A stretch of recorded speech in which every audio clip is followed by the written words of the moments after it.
A cold wind sweeps across the Montana plains. Inside a small home office, papers cover every surface. Technical reports. Classified memos stamped with red ink, now faded with time. Photographs of young men in desert camouflage, their faces burned into memory. Colonel James Robert Hartwell sits at his desk, 62 years old, gray hair cut military short, hands weathered by decades of service, eyes that have seen too much. On the wall behind him, a single photograph in a simple frame, a young soldier, smiling, 22 years old forever. The camera is running. This is the moment he has waited 15 years to speak. Hartwell looks directly into the lens. His voice is steady, measured, carrying the weight of conviction earned through sacrifice. For 15 years, I have kept quiet. I told myself it was over. I told myself speaking up again would change nothing. But I am 62 now. The men who know the truth are dying, some from old age, some from the weight of what they carry. And I realize that if I die without telling this story, then Tyler Johnson died for nothing. He pauses. The silence holds power. This machine cost American taxpayers $4 billion. $4 billion with a B. It was supposed to revolutionize armored warfare. Mobile, lethal, deployable anywhere in the world within 96 hours. Instead, it became one of the biggest defense procurement failures in modern military history. Young men died because of decisions made in boardrooms and congressional offices. And I was there. I watched it happen. I tried to stop it, and I failed. The screen fills with footage. The M1128 Mobile Gun System rolling across desert terrain. 8 massive wheels kicking up dust. A 105mm cannon mounted on top, the barrel sweeping left and right. It looks impressive. Powerful, exactly what the brochures promised. Then the footage changes. An autoloader mechanism jamming mid-cycle, smoke pouring from an overheated computer system. Crew members scrambling to evacuate through a hatch blocked by equipment. The gap between promise and reality, captured in unforgiving detail. Hartwell continues, his tone sharpening with each word. This is not a story about a machine. This is a story about what happens when political ambition, corporate greed, and bureaucratic cowardice combine to override every safety check, every warning signal, every voice crying out that something is wrong. This is a story about the military-industrial complex, not as conspiracy theory, but as documented fact. The year appears on screen, 1990. 25 years ago, a different America. The Berlin Wall had fallen a decade earlier. The Soviet Union dissolved into history. Francis Fukuyama declared the end of history itself. Democracy had won. The great ideological struggle was over. Defense budgets were shrinking every year. The so-called peace dividend. Money redirected from tanks and missiles to schools and highways. The military was adrift, searching for its new purpose, its new identity. The massive armored divisions designed to fight Soviet tanks across the Fulda Gap suddenly seemed obsolete, too heavy, too slow, too expensive. Built for wars that would never come. Politicians and generals alike searched for the next paradigm. What would American military power look like in the 21st century? How could we maintain dominance while spending less? The answer, they believed, lay in technology and speed, lighter forces, faster deployment, precision over mass, quality over quantity. It was into this environment of uncertainty and transformation that the seeds of the M1128 were planted. Seeds that would grow into a $4 billion disaster. Major James Robert Hartwell was 38 years old then, already 20 years into his career. He had enlisted straight out of high school in a small town in Pennsylvania, steel country. His father had worked the mills before they closed. His grandfather had fought in World War II, landed at Normandy, never talked about it. Military service was the family tradition. The way boys became men. Hartwell had served in Desert Storm, commanding an M1 Abrams tank in the push to Baghdad. February 1991. The ground war lasted exactly 100 hours. He remembered every minute of those 100 hours with perfect clarity. The way the desert looked under night vision. Green and black, shadows moving across ancient sand. The sound of the 120 main gun firing. The pressure wave that hit your chest even inside the tank. The radio chatter, the fog of war that was somehow both chaos and precision. He had seen combat, real combat, Not exercises or simulations. He had fired at enemy positions and watched them disappear in flame. He had seen Iraqi tanks burning on the horizon, black smoke columns marking their funeral pyres. He had lost friends, good men whose names he still spoke aloud on certain quiet nights. Staff Sergeant William Torres, his gunner, the man who sat next to him in the turret for 18 months, who could identify any vehicle at 3,000 meters just from its silhouette, who told jokes that were never funny but somehow always made you laugh, who had taken shrapnel meant for Hartwell when their Abrams hit a mine on the road to Basra, who had bled out before the medevac arrived, his blood mixing with hydraulic fluid on the turret floor, who had died because a track link failed at the wrong moment, because maintenance had been deferred due to budget cuts, because someone somewhere had decided saving money was more important than redundant safety systems. Hartwell understood, in his bones and blood, in the marrow of his soul, what it meant when equipment failed. He understood that every technical decision, every cost-benefit analysis, every compromise between ideal and practical was written ultimately in the flesh of young soldiers. That knowledge was not abstract for him. It was memory. It was trauma. It was responsibility. He also believed in the mission, believed in innovation, believed that American engineering, properly resourced and honestly executed, could build weapons that would keep soldiers safe while achieving impossible victories. He had seen what good equipment could do. The M1 Abrams was a magnificent machine, 70 tons of armor and firepower that had dominated every battlefield it entered. Yes, it was heavy. Yes, it was expensive, but it brought soldiers home alive. He was not a cynic, not yet. He still believed the system worked. That good data would lead to good decisions. That truth spoken clearly would be heard and heeded. That the uniform he wore stood for something beyond careerism and profit. He was about to learn otherwise. That year, the Army was undergoing transformation. General Eric Shinseki, the Chief of Staff, had a vision. The military was too heavy, too slow. It took months to deploy armored divisions. By the time tanks arrived, conflicts had already been decided. America needed a lighter, faster, more deployable force. One that could be anywhere in the world within 96 hours. The Stryker Brigade Combat Team was born from this vision. 8-wheeled armored vehicles, air transportable, mobile enough to keep pace with fast-moving operations. But the concept had a problem. Infantry carriers were fine for moving soldiers. But what about fire support? What about taking out enemy bunkers, fortified positions, light armor? The requirement emerged, a mobile gun system, 105mm cannon mounted on a Stryker chassis, all the firepower of a light tank, all the mobility of a wheeled vehicle, able to fit inside a C-130 Hercules transport plane. The competition began. General Dynamics, United Defense, two defense giants bidding for a multi-billion-dollar contract. The winner would define the future of Army firepower doctrine. Major Hartwell received his orders in October 1999. Report to Aberdeen Proving Ground, Maryland. New assignment, test director for the Mobile Gun System program. He remembers the day clearly, cold rain falling on the Maryland Piedmont, the testing facility stretching across thousands of acres, rows of vehicles in various states of assembly, engineers in white hard hats clustered around prototypes, the smell of diesel fuel and fresh paint. His commanding officer, Colonel Davidson, was blunt during the briefing. This is the highest priority acquisition program in the Army. The Chief of Staff is personally invested. Congress is watching. Our job is to test these vehicles thoroughly and recommend the best design. Do you understand? Hartwell understood, or thought he did. Yes, sir. Test thoroughly. Find the best system. Keep soldiers safe. Colonel Davidson looked at him for a long moment, something unreadable in his expression. Just remember, Major, this program is too big to fail. Too much money allocated. Too many careers attached. Test thoroughly, but understand the stakes. At the time, Hartwell interpreted this as motivation. Do good work because it matters. Only later would he understand it as warning.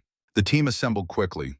Military personnel, civilian contractors, engineers from both competing companies. A strange hybrid organization, part Army, part corporate, all bound together by classified contracts and security clearances.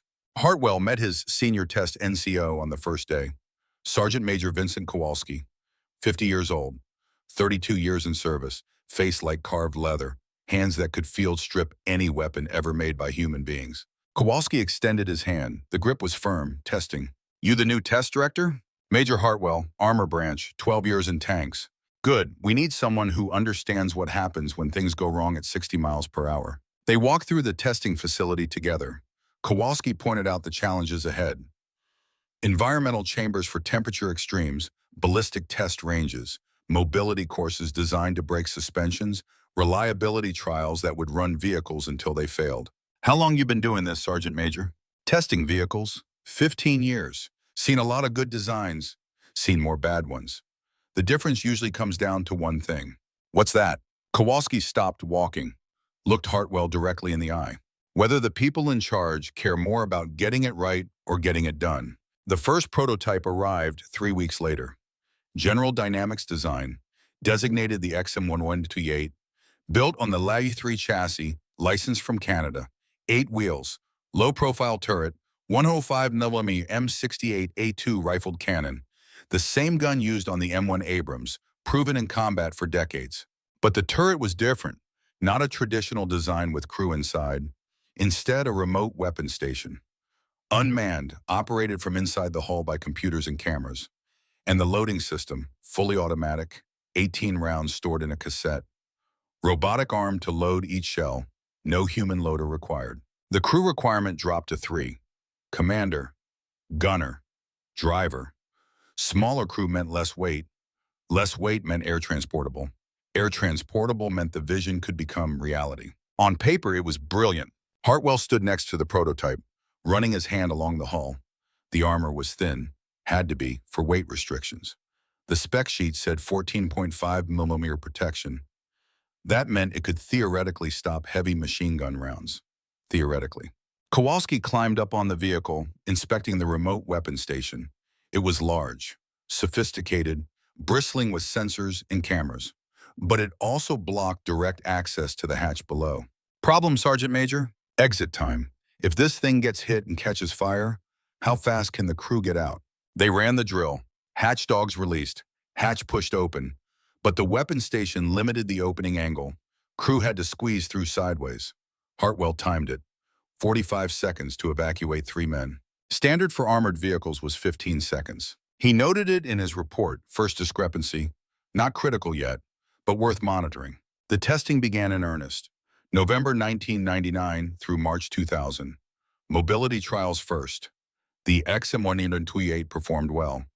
Top speed of 60 miles per hour on road. Good cross-country performance. The 8-wheel configuration provided excellent traction. Reliability was another story. The autoloader jammed regularly. Sand ingress during desert testing. Humidity during swamp trials. Temperature extremes throwing off the computer calibrations. The engineers worked frantically. Software patches, hardware modifications, constant tweaking to meet parameters. Dr. Sarah Chen was the lead engineer from General Dynamics. 45 years old, MIT PhD, 20 years in defense. She had kind eyes and a perpetually worried expression.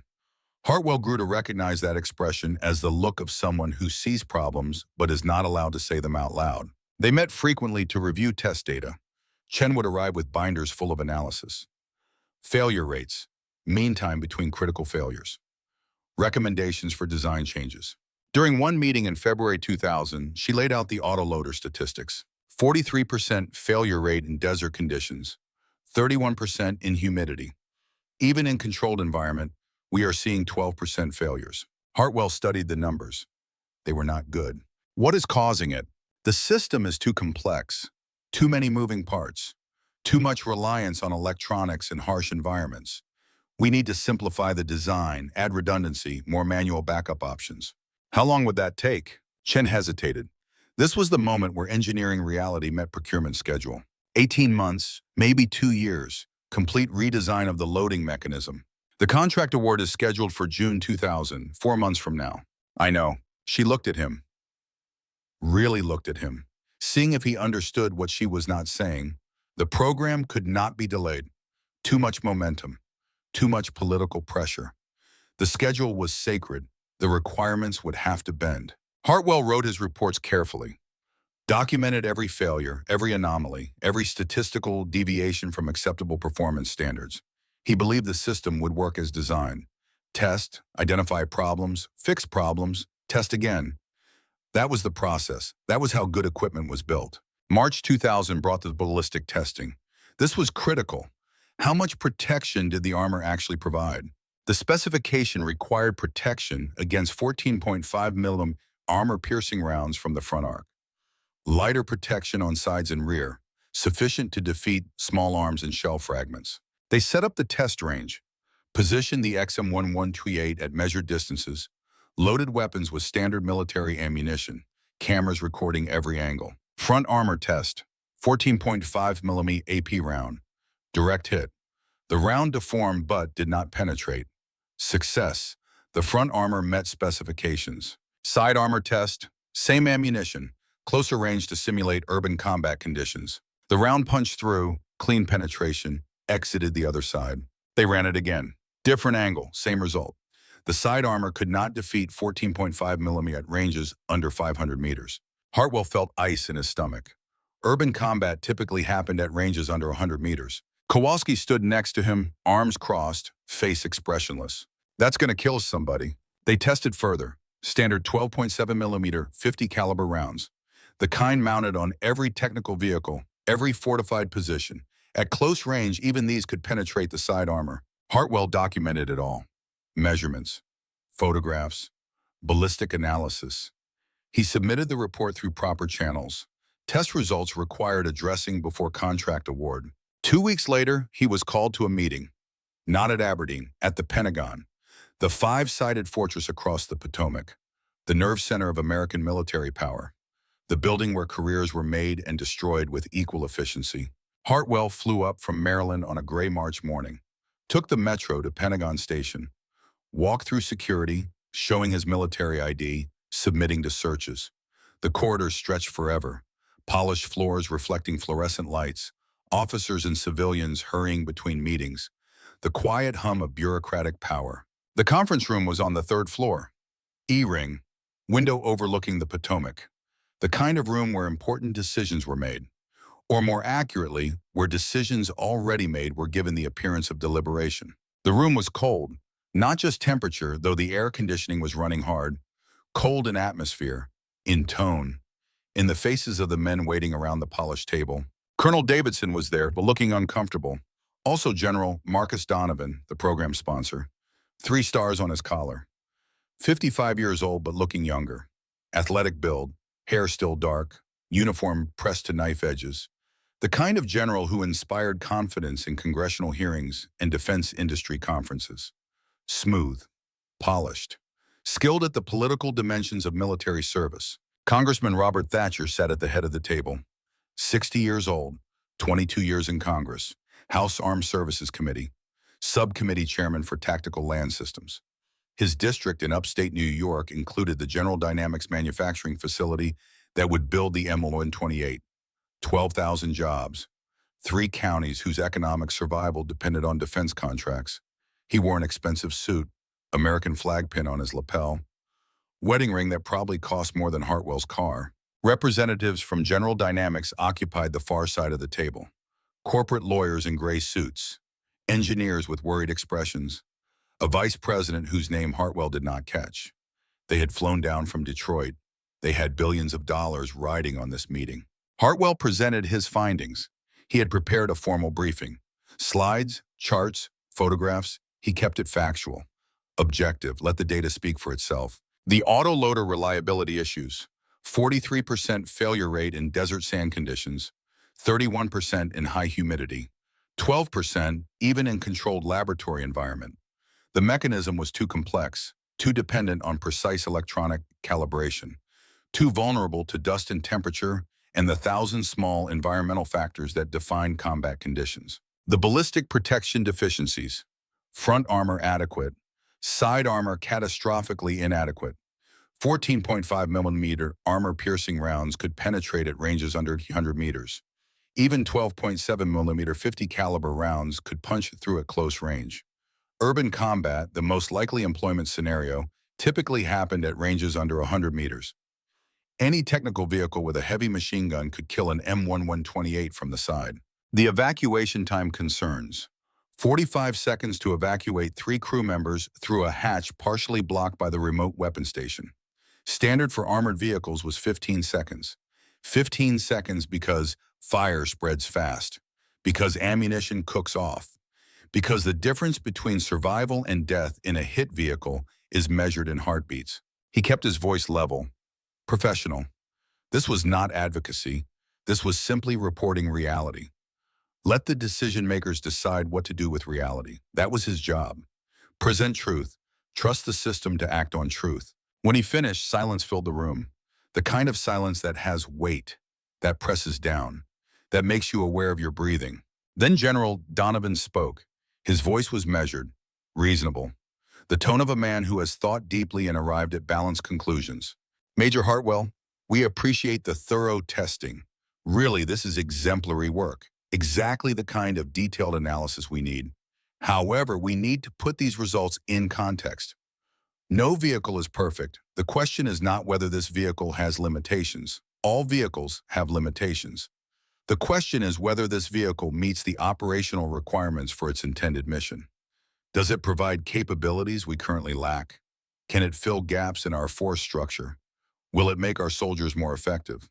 Hartwell felt the ground shifting under him, the conversation moving away from engineering toward policy, from technical to political. Sir, with respect, the side armor vulnerability in urban terrain is a significant concern. If we deploy this vehicle in cities, which is the most likely scenario, soldiers will be exposed to threats the armor cannot defeat. Congressman Thatcher leaned forward.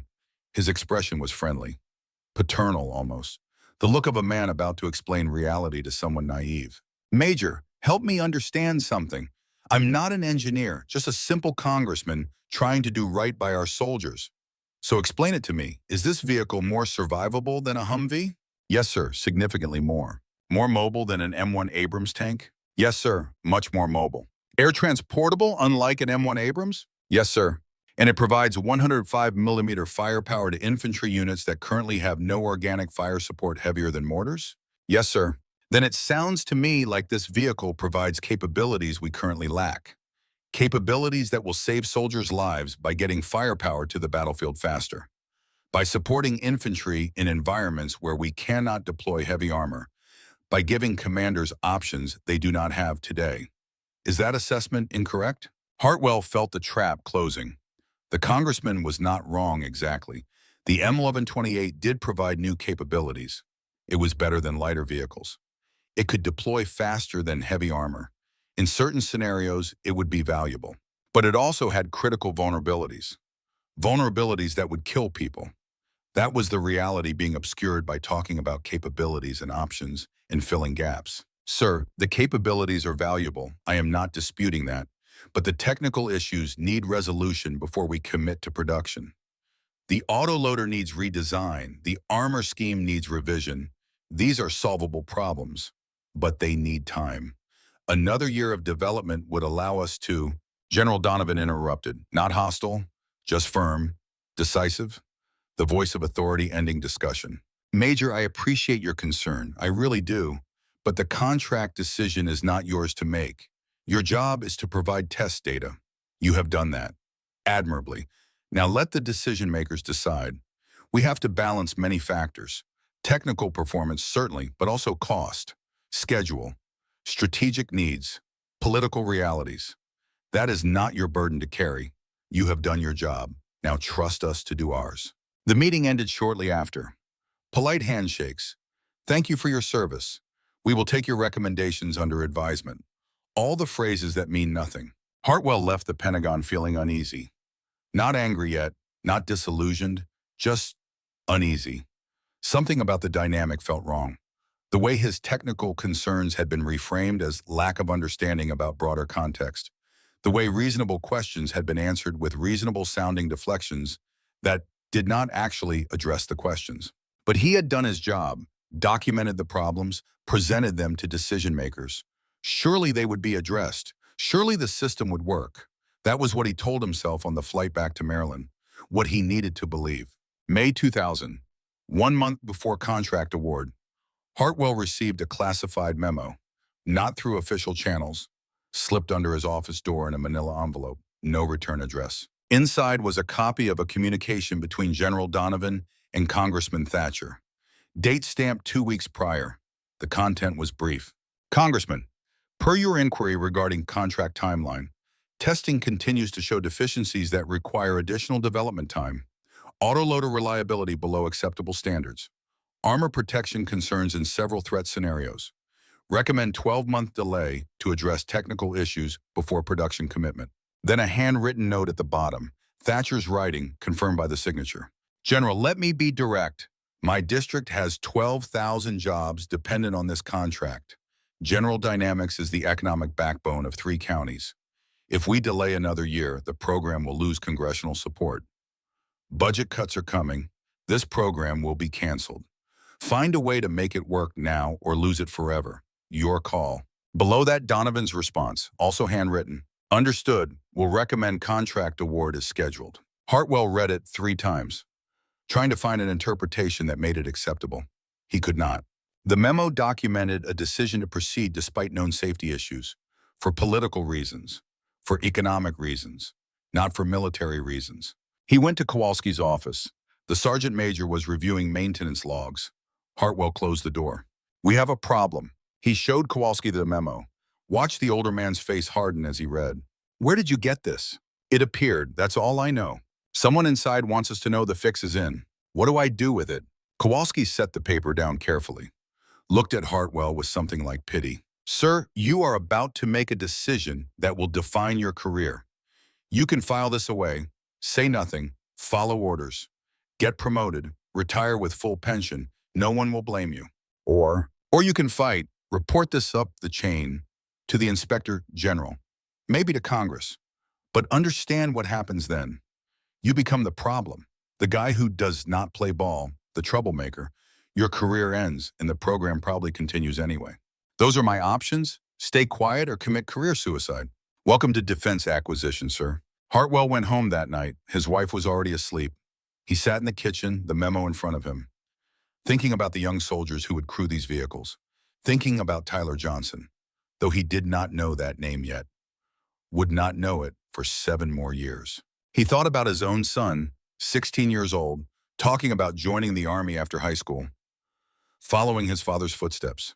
He thought about William Torres, Staff Sergeant William Torres, his gunner in Desert Storm, the man who had taken shrapnel meant for Hartwell when their Abrams hit a mine, who had bled out before the medevac arrived, who had died because equipment failed at the wrong moment. The decision crystallized.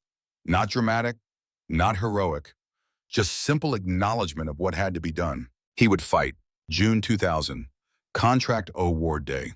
General Dynamics 1. The M1128 Mobile Gun System became official program of record. $4 billion allocated over 10 years. Production scheduled to begin 2002. Hartwell submitted his formal objection through the Inspector General's office. Attached the memo, included all test data showing unresolved deficiencies. Requested investigation into whether political pressure had compromised the acquisition process. 3 weeks later, his security clearance was suspended, pending review of his handling of classified materials.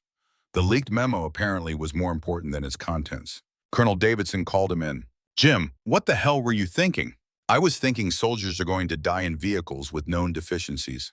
And you think this is how you stop that? By going to the IG? By making enemies of generals and congressmen? I think someone has to say it out loud. Davidson leaned back in his chair, suddenly looking older, tired. You just ended your career. You know that, right? Yes, sir, I know. Was it worth it? Hartwell did not answer. Did not know the answer yet.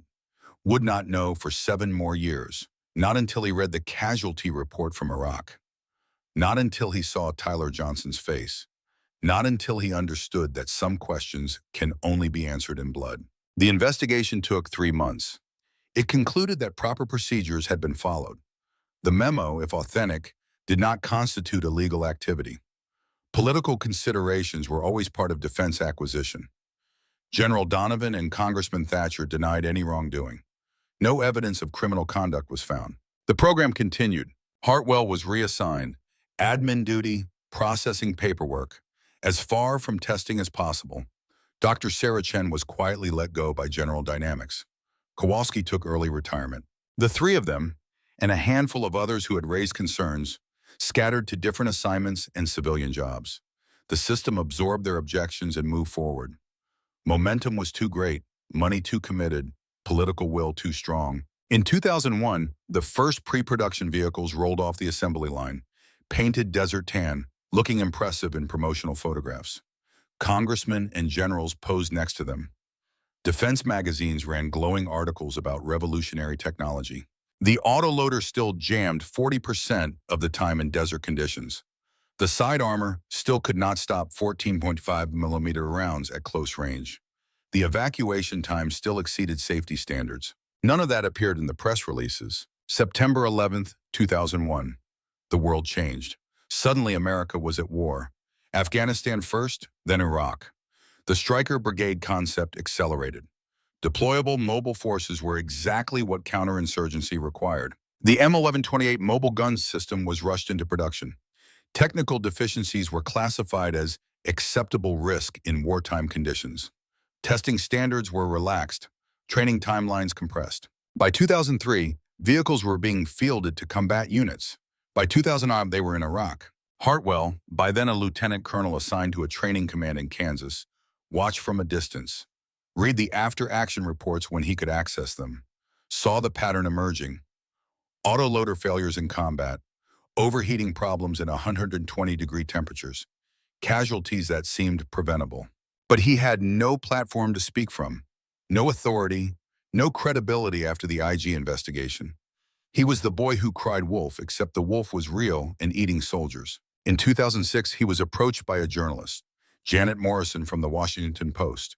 Someone had leaked her documents about the M1128 program. She wanted his story, his perspective, his evidence. Hartwell hesitated. Going public meant burning his last bridges, probably facing legal action, definitely destroying any chance of finishing his career with dignity. But he thought about the memo, about General Donovan choosing politics over safety, about Congressman Thatcher choosing jobs over lives, about all the small compromises and quiet acceptances that had led to flawed vehicles in combat zones. He agreed to talk. Morrison spent 3 months investigating, interviewing sources, collecting documents, building the story.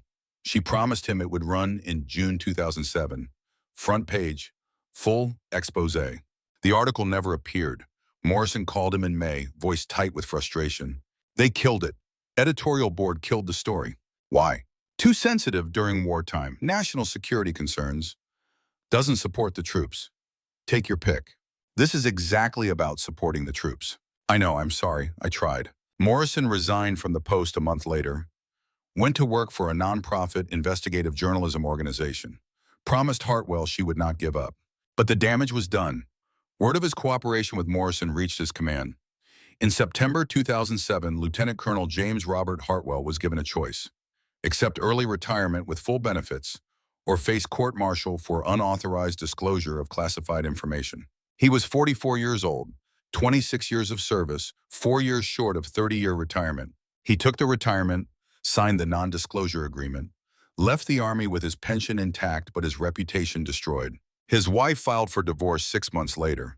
The pressure, the shame, the financial stress, it had fractured something between them that could not be repaired. His son, now in college on ROTC scholarship, stopped returning his calls, embarrassed by association, believing the official version that his father was unstable, unreliable, someone who had betrayed the uniform. Hartwell moved to Montana, took a job teaching engineering at a small community college, tried to rebuild something resembling a normal life. He told himself it was over. He had done what he could, spoken truth even when no one wanted to hear it. That had to be enough. Then came October 28, 2007. He was grading papers in a small apartment, second floor walk-up, cheap furniture, walls thin enough to hear neighbors arguing. The television on in the background, CNN reporting from Iraq. He was not really watching, just noise to fill the silence. Another casualty announcement. The Pentagon released them every few days, names and faces scrolling across the screen. America's sons and daughters, falling in a war that seemed to have no end, no clear objective, no exit strategy, just an endless grinding of young lives into sand. Usually Hartwell muted these segments. Too painful, too much like the faces from his own war, Too easy to see William Torres in every young soldier's photograph. But this time something made him look up. Some instinct, some premonition. Specialist Tyler Johnson, 22 years old, Denver, Colorado. Killed in action, Diyala Province, Iraq. Survived by his parents, Robert and Margaret Johnson, his girlfriend, Sarah Mitchell, who had been planning to propose when he returned home. A ring already purchased, hidden in his barracks footlocker, waiting. The photograph showed a kid in dress uniform, fresh-faced, smiling. That slightly awkward military portrait smile where you are trying to look serious but cannot quite hide the pride. The joy of wearing the uniform. The belief that you are part of something larger than yourself, something noble, something worth dying for. The report was brief, bureaucratic, the language that had been refined over decades to convey death without really saying it. Insurgent attack. His unit had responded with courage and professionalism. He died a hero. His sacrifice would not be forgotten. The thoughts and prayers of a grateful nation. But Hartwell knew how to read between lines, knew the euphemisms and omissions, knew what insurgent attack often meant: ambush, IED, RPK, the everyday violence of counterinsurgency. He also knew which units were deployed to Diyala Province, knew which units were equipped with M1128 Mobile Gun Systems. The knowledge hit him like a fist to the chest. Tyler Johnson had died in an M1128. He knew it, could not prove it yet, but knew it with absolute certainty.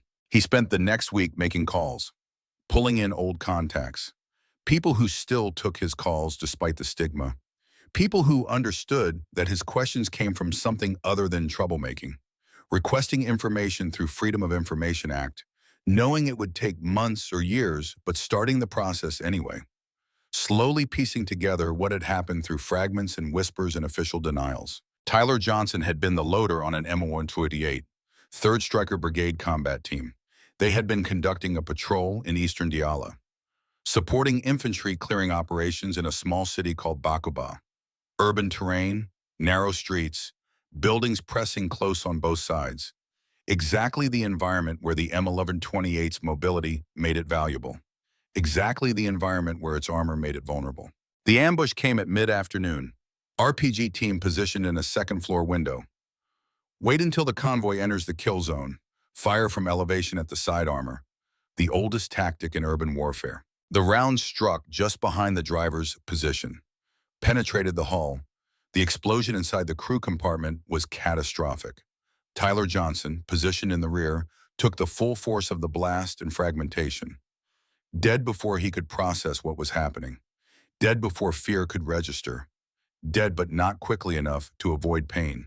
The commander and driver survived because they were positioned lower and forward, partially shielded by the engine compartment.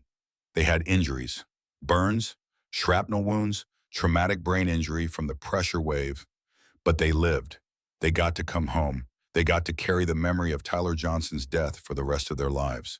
It was the exact scenario Hartwell had warned about 7 years earlier. The ballistic test he had documented at Aberdeen Proving Ground. The vulnerability he had reported to General Donovan and Congressman Thatcher. The problem he had begged them to fix before production. The reason he had sacrificed his career. Tyler Johnson died because his vehicle could not protect him. And his vehicle could not protect him because political pressures and economic calculations and bureaucratic momentum had overridden engineering reality. Because doing the right thing was expensive and delayed the schedule and created problems for important people. Tyler Johnson died because men in suits had decided 12,000 jobs in upstate New York were more important than improved armor. Because General Donovan wanted his third star more than he wanted to delay a program. Because the system, in all its complexity and inertia, could not be bothered to care about one more dead soldier. Hartwell sat in his apartment, Tyler's picture on his laptop screen. He had found the photograph on social media. Tyler's Facebook page, still active, now becoming a memorial. Friends posting messages. Rest in peace, brother. Until Valhalla, you died a hero. Except he did not die a hero. Not really. Heroes die accomplishing missions. Heroes die saving comrades. Heroes die holding positions against overwhelming odds. Tyler Johnson died because his armor failed. Because the vehicle he trusted betrayed him. Because the system that put him in that vehicle knew it was flawed and sent him anyway. That is not heroism. That is negligence. That is criminal incompetence. That is murder by bureaucracy. Hartwell studied the photograph for a long time. A young face, smiling, confident, believing in the mission and the equipment and the leaders who sent him into harm's way. Believing that America would give him tools that worked. That the most powerful military in human history would not cut corners on basic force protection. That his life had value beyond cost-benefit analysis. He thought about his own son, now 24, commissioned as a second lieutenant in the infantry after ROTC, currently serving in Afghanistan, also trusting his equipment, also believing the system worked, also vulnerable. He thought about William Torres, about holding his gunner's hand as life drained away, about promises made in blood, about how the living carry obligations to the dead. And he decided, 15 years of silence, 15 years of telling himself he had done enough, 15 years of accepting that he was powerless against the machinery of defense acquisition and political reality. It ended now. This was not about vindication, not about proving he was right, not about career or reputation or any personal consideration. This was about Tyler Johnson, about making his death mean something, about preventing the next Tyler Johnson, about forcing the system to acknowledge what it had done. He called Dr. Sarah Chen, found her number through LinkedIn. She answered on the third ring, suspicious at first, unknown number. Could be anyone. Sarah Chen. It's Jim Hartwell. Long pause. She had not heard from him in years, not since they had both been purged from the M1128 program. Last he knew, she was working as an independent consultant. Environmental assessments. Nothing controversial. Nothing that would remind defense contractors why they fired her. Jim, this is unexpected. I heard you retired from General Dynamics. That is a polite way of putting it. Forced out would be more accurate. You? Same. Army gave me early retirement in 2007. Been teaching community college since. I'm sorry, you deserved better. We both did. But this is not about us. The M1128 is killing soldiers. Another pause, longer this time. He could hear her breathing, could imagine her face. The worry lines that had been there even back in 2000. Deeper now, etched by years of carrying knowledge that was not welcome. I have been watching the casualty reports, I know. Tyler Johnson, 22 years old, killed 3 weeks ago, RPG through side armor, exact failure mode we predicted in testing. Chen's voice was soft, almost breaking. How many more, Jim? How many more have to die before someone listens? I do not know, but I am going to find out. And I am going to make sure everyone knows the truth. Every document, every warning, every moment when doing the right thing was sacrificed for convenience. No more silence. No more letting them bury it. No more accepting that this is just how the system works. What do you need from me? Everything you have. Every document. Every memo. Every test report. Every internal communication. I know you kept copies. You are too good an engineer not to document everything. I kept it all, knowing someday someone would need to see it, knowing someday it would matter. It matters now. They will destroy you, again, you know that. The Pentagon, General Dynamics, Donovan, Thatcher, everyone with something to lose. They will come after you with everything they have. I know. I do not care anymore. I am 44 years old. Career is over. Marriage is over. My son will not speak to me. What else can they take? Your pension, your freedom if they charge you with classified information disclosure, your future. Tyler Johnson does not have a future. That matters more than mine. Another pause, then her voice stronger now, resolved. When do we start? Now, tonight? Send me everything. I am building the case, not for the Pentagon, not for Congress. They had their chance. This time we go directly to the American people. Let them judge. He hung up, opened a new document on his laptop, typed the title carefully, each word a declaration of intent. The $4 billion question. Why the M1128 Mobile Gun System failed and who knew it would fail. Outside, snow was falling across the Montana landscape. The first snow of winter. Covering everything in white, clean, pure, hiding all the ugliness underneath. But spring would come, snow would melt, and everything buried would be exposed. Inside his small apartment, the work began. The long fight to make Tyler Johnson's death mean something. To turn sacrifice into accountability. To prove that one person speaking truth, even when it costs everything, can still matter, can still change things, can still honor the dead by protecting the living. The camera is still running. Hartwell looks into the lens one more time. This is where the story really begins, not with the machine, not with the contracts or the tests or the reports, but with Tyler Johnson, with a young soldier who trusted his leaders, who believed his equipment would protect him, who died because men in suits decided money and careers and politics were more important than his life. His voice drops, becomes quiet, intimate, the tone of confession. I failed Tyler Johnson. I saw the danger coming 7 years before he died. I shouted warnings. I filed reports. I sacrificed my career, and it was not enough. He died anyway. That failure lives with me every single day. He pauses, gathering himself. But I will not fail him again. This video, this story, this exposure of every lie, every compromise, every moment when doing the right thing was sacrificed for convenience.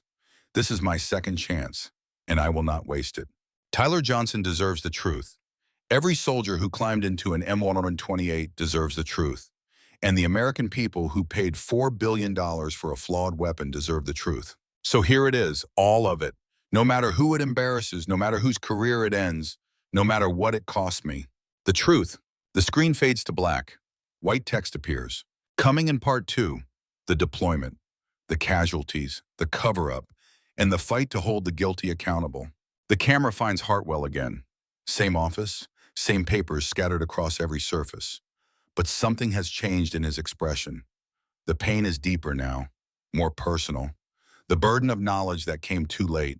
Part 1 told you how the M1128 was built on lies, how warnings were ignored, how politics trumped safety. But that was just paperwork, memos, reports, abstract failures happening in conference rooms and testing facilities. He pauses, picks up a photograph from his desk, turns it toward the camera. Tyler Johnson in uniform. That smile. Part 2 is about what happened when those abstract failures met real war. When flawed machines carrying trusting soldiers rolled into kill zones. When every compromise, every shortcut, every decision to prioritize schedule over safety got written in blood. His voice drops, becomes harder. This is about the deployment, the casualties, and the systematic cover-up that followed. Because killing soldiers through negligence is bad. But lying about it afterward, that is something else entirely. The year 2007 appears on screen. October. The same month Tyler Johnson died. But the story begins earlier. We need to understand who Tyler was before he became a casualty statistic. Before he became a data point in procurement failure analysis. Before his death became the weapon Hartwell would use to attack the system. Tyler Robert Johnson was born in Denver, Colorado on March 15, 1985. Only child. His father Robert was a high school teacher, history and civics. His mother Margaret was a nurse, middle-class family, modest house in a good neighborhood. The kind of childhood that produces stable, thoughtful adults. Tyler was athletic, played football in high school, not good enough for college scholarships, but good enough to learn about teamwork, discipline, pushing through pain.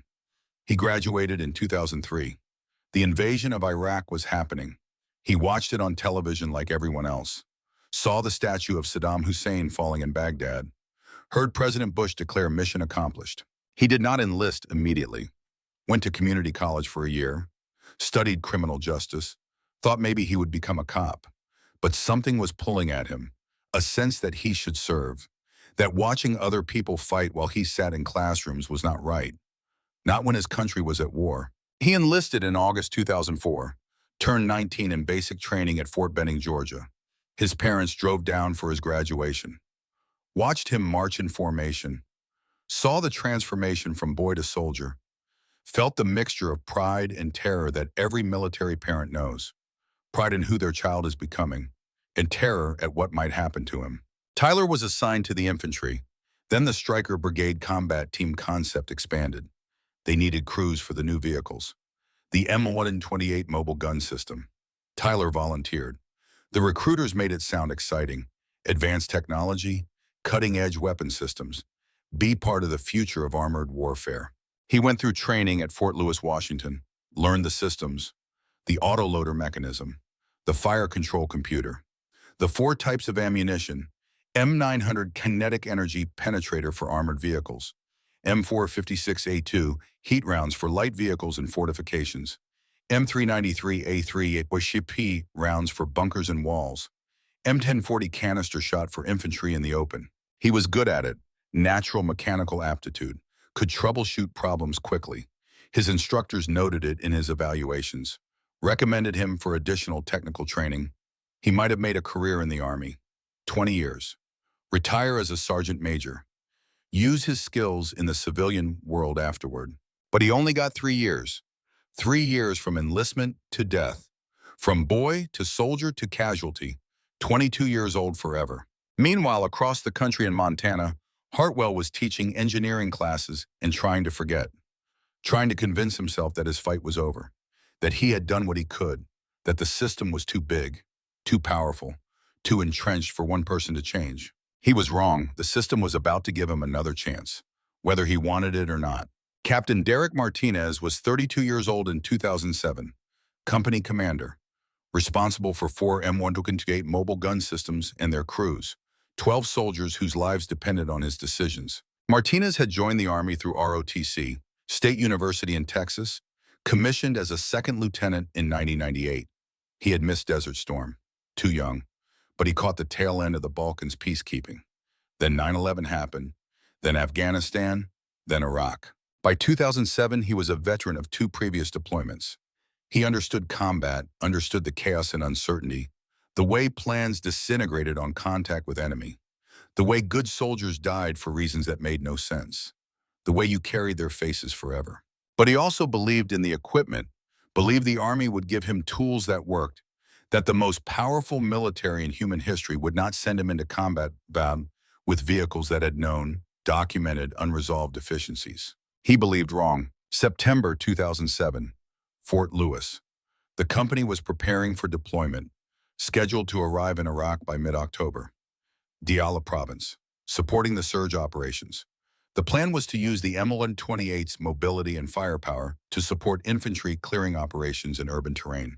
Martinez attended the briefings, studied the area of operations, memorized the threat assessments, IEDs, small arms, RPGs, mortars, the standard menu of insurgent weapons, nothing his vehicles could not handle, nothing his training had not prepared him for. He trusted the briefings, trusted his chain of command, trusted that someone somewhere had done the hard thinking about whether this vehicle was suitable for this mission. That was not his job. His job was to lead his soldiers, to accomplish the mission, to bring everyone home. Tyler Johnson was assigned to Martinez's company in August 2007, fresh from training, eager, professional, exactly the kind of soldier officers love to have. Martinez met with him personally, talked about expectations, about standards, about the importance of crew cohesion. You are the loader. That means you are responsible for keeping the gun fed, but you are also the crew's technical expert. If something goes wrong with the autoloader, you need to fix it. Fast, under pressure, maybe under fire. Can you handle that? Tyler looked him straight in the eye. Yes, sir, I can handle it. Martinez believed him. Later, much later, he would wish he had said something else. Something about the risks, about the vehicle's limitations, about the possibility that believing in your equipment might not be enough. But he did not know, not then. So he just said, "Outstanding, welcome to the unit." October 15th, 2007. The company arrived at Forward Operating Base Warhorse in Diyala Province. The base was raw, dusty, rows of concrete barriers and sandbag bunkers, rows of tents and prefab buildings, the smell of diesel fuel and burning trash, the sound of generators running constantly, the heat pressing down like a physical weight even in October. Martinez gathered his crews for the first briefing on Iraqi soil, laid out the mission. They would conduct combined operations with infantry, convoy escort, overwatch positions, direct fire support during clearing operations. Standard stuff, nothing exotic. Remember your training, trust your equipment, watch each other's backs. We do this right, we all go home. The soldiers nodded, believed. Why would they not? This was America, American equipment, American training, American superiority. The idea that their vehicle might be fundamentally flawed, that men in offices had knowingly sent them to war in inadequate machines, That idea would not occur to them, should not have to occur to them. The first patrol was scheduled for October 18th. Convoy escort along Route Predator. The road connected Bakuba to smaller villages in eastern Diyala. Known IED threat, heavy insurgent activity, but that was why they brought the M1128. Its speed and firepower would provide security. Martinez rode in the lead vehicle. Tyler Johnson was in the second vehicle. Commander was Staff Sergeant Mike Reeves, 30 years old, second deployment, solid NCO. Gunner was Specialist Marcus Thompson. Driver was Private First Class Jimmy Chen. Good crew, well-trained, ready. The patrol rolled out at 0600, early morning cool, the sun just starting to burn off the darkness. 4 M128s plus infantry and Stryker APCs, moving fast, 60 miles per hour on the hardball road. Dust rooster tailing behind. The first hour was quiet, too quiet. Martinez felt the tension building. Every war movie cliche about ambushes, the silence before violence. But nothing happened. They reached the first checkpoint. Infantry dismounted, searched buildings, found nothing, remounted, continued. Second hour. The heat building now. Temperature climbing toward 120 degrees Fahrenheit. Inside the vehicles, the cooling vests were barely functioning, computer screens flickering. The systems had been upgraded with air conditioning units. Late 2007, after years of complaints. But the retrofits were rushed, incomplete. Not all vehicles had them yet, and even the ones that did still had problems. In Tyler's vehicle, the fire control computer crashed. Screen went black. Sergeant Reeves cursed. Tried rebooting? Nothing. The system was overheated. They would have to stop. Let it cool down. Reboot properly. Martinez made the call. Halt the convoy. All vehicles in defensive positions. Infantry providing security while they fix the problem. This was the reality of modern warfare. High-tech equipment failing in low-tech environments. Waiting for computers to restart while insurgents potentially watch from hiding. 15 minutes. That is how long it took. 15 minutes sitting stationary on a road in Indian country. Tyler and his crew working frantically. Marcus Chen, the driver, outside the vehicle with a laptop running diagnostics.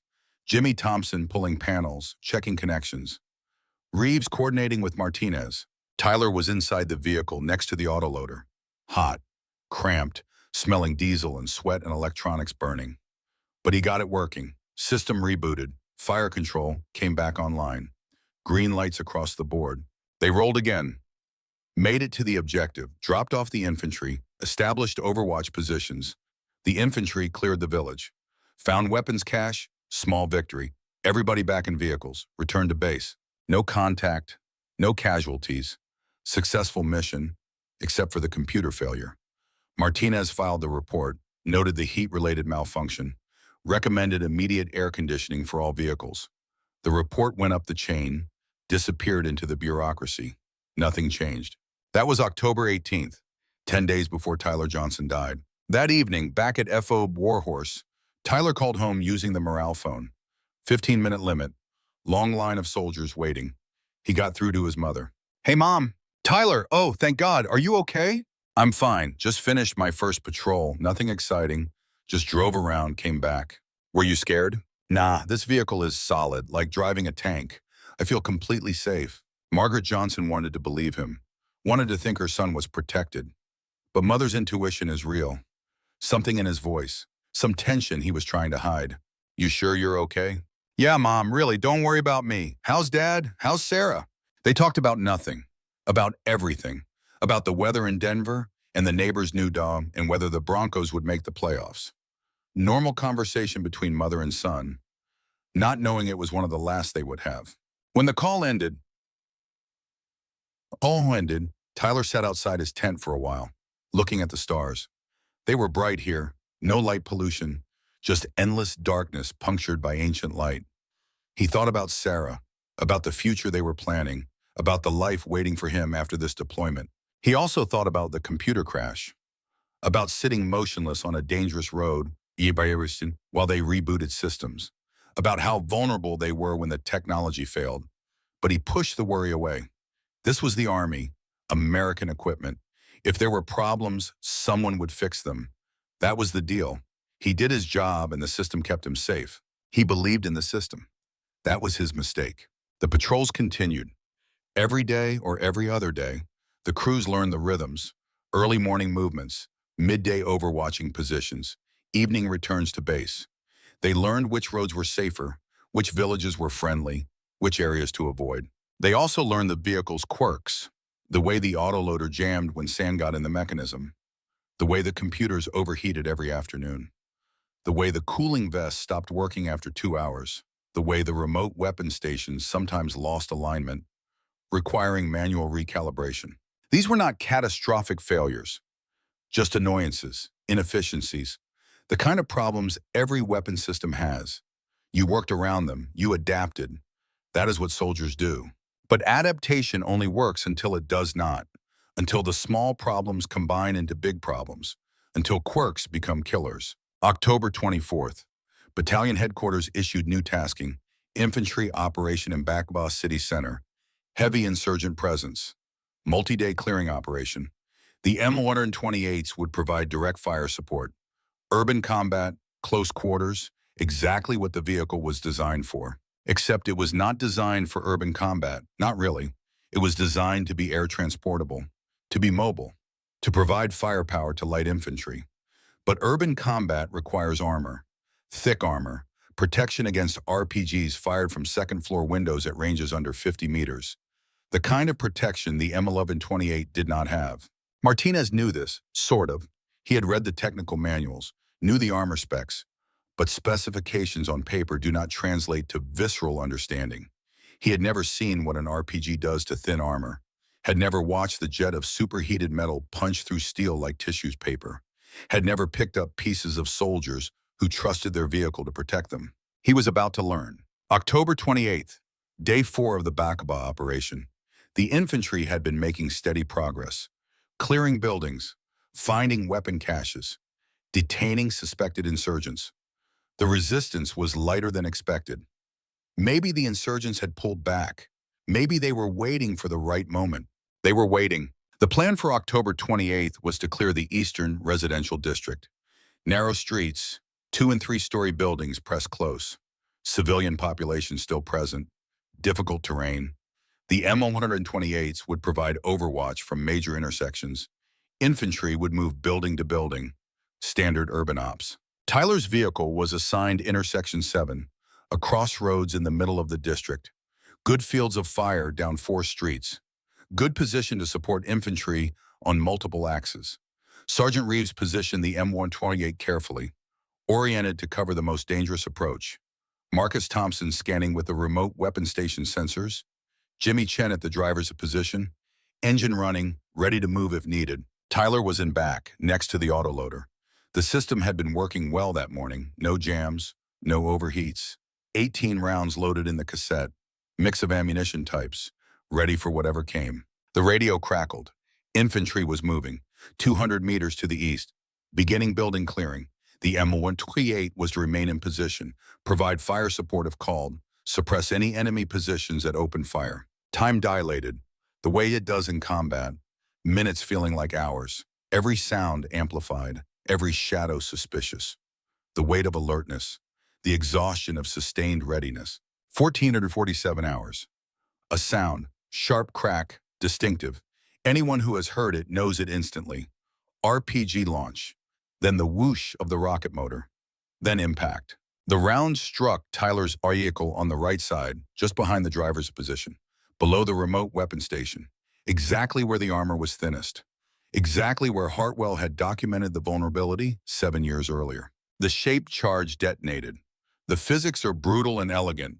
Explosive converts metal liner into superheated jet. Temperature exceeds 5,000 degrees. Velocity exceeds 8,000 meters per second. Nothing stops it. Certainly not 14.5 millimeter armor plate. The jet punched through, entered the crew compartment, met human bodies. Tyler Johnson was directly in the path. The fragmentation and blast wave hit him first, killed him instantly.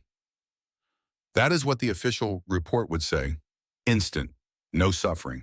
The lie we tell ourselves to make it bearable. Sergeant Reeves took shrapnel to his left side, burns on his face and arms. Traumatic brain injury from the pressure wave, but alive, conscious, able to radio for help, able to scream for his loader who could not answer. Marcus Thompson and Jimmy Chen, positioned forward and lower, were shielded by equipment and angle. Injuries but survivable. They would carry those injuries forever. The scars and the memories and the guilt of surviving. The medevac came fast, 12 minutes from call to arrival. Helicopter landing in a street cleared by infantry. Medics loading casualties. Flying them to the combat support hospital at Balad. Fast. Professional. Everything right. Except Tyler Johnson was dead before the helicopter took off. Dead before the medics touched him. Dead because his vehicle could not protect him.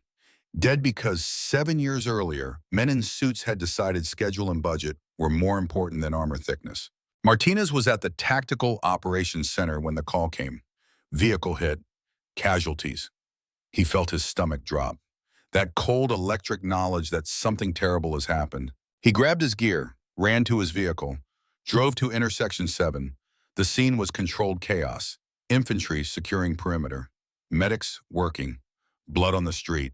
The M1128 smoking, listing slightly on damaged suspension. He saw Sergeant Reeves on a stretcher, face bandaged, eyes wild with shock and pain. Martinez knelt beside him. "Talk to me. What happened?" Reeves tried to speak, could not form words, shock stealing his voice.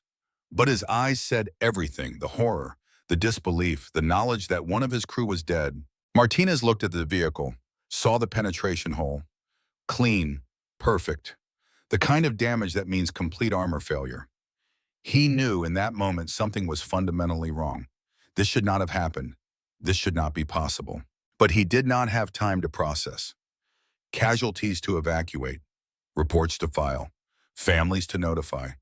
The machinery of military response grinding forward. No time for questions, not yet. Tyler Johnson was pronounced dead at the Combat Support Hospital. Time of death, 15-12 hours. Cause of death listed as hostile fire, rocket-propelled grenade, resulting in catastrophic trauma. True as far as it went, but incomplete. The cause of death was not the RPG. The cause of death was inadequate armor. The cause of death was procurement corruption.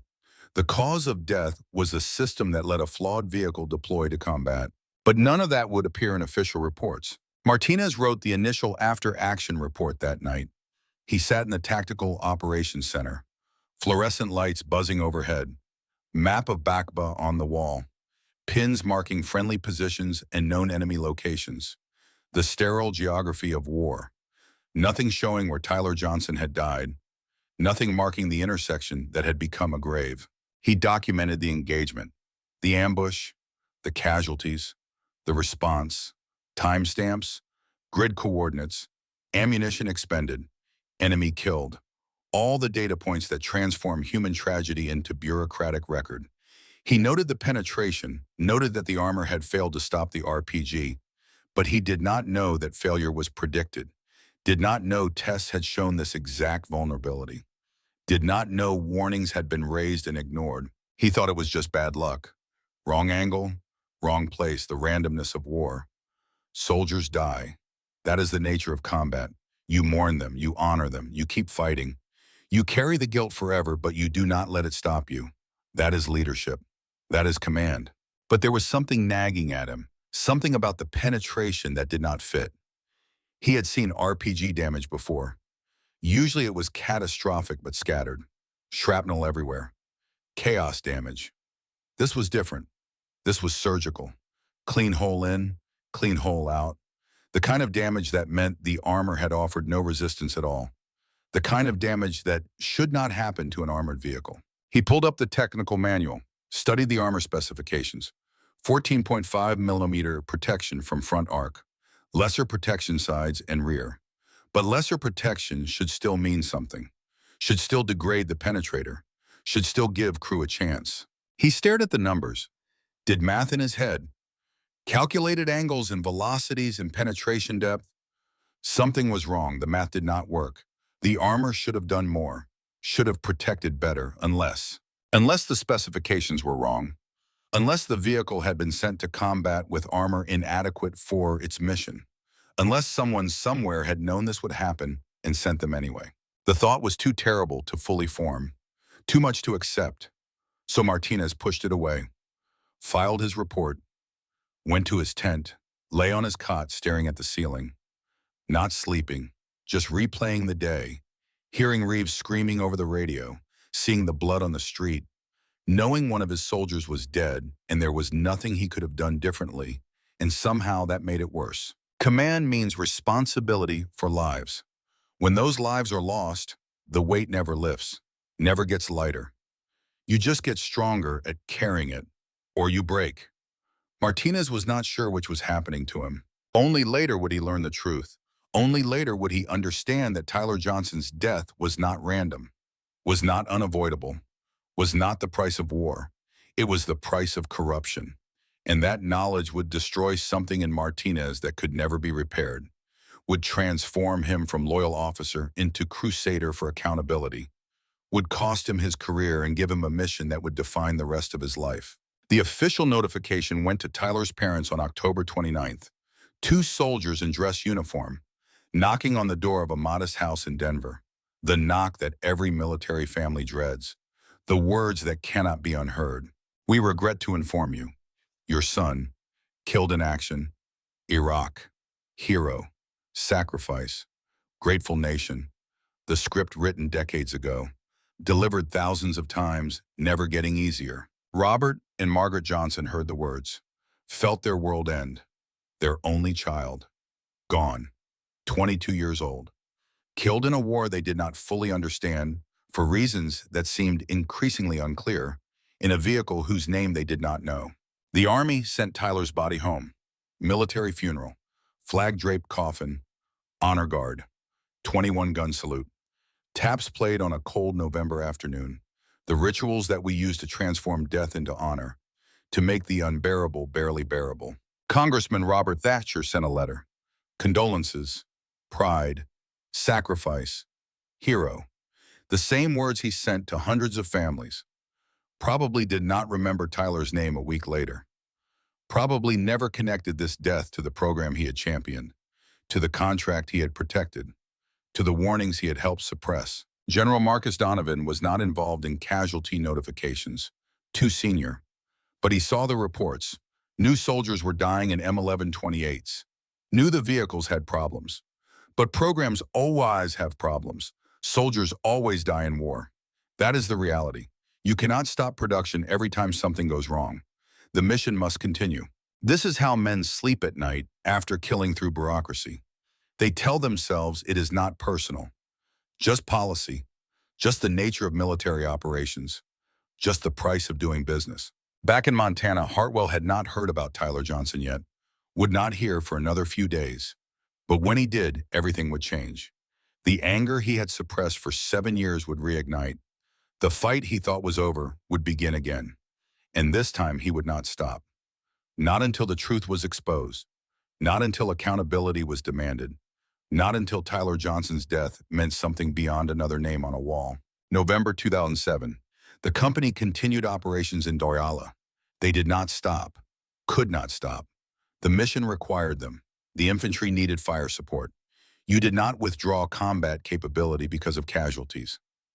That was not how it worked. But something had changed.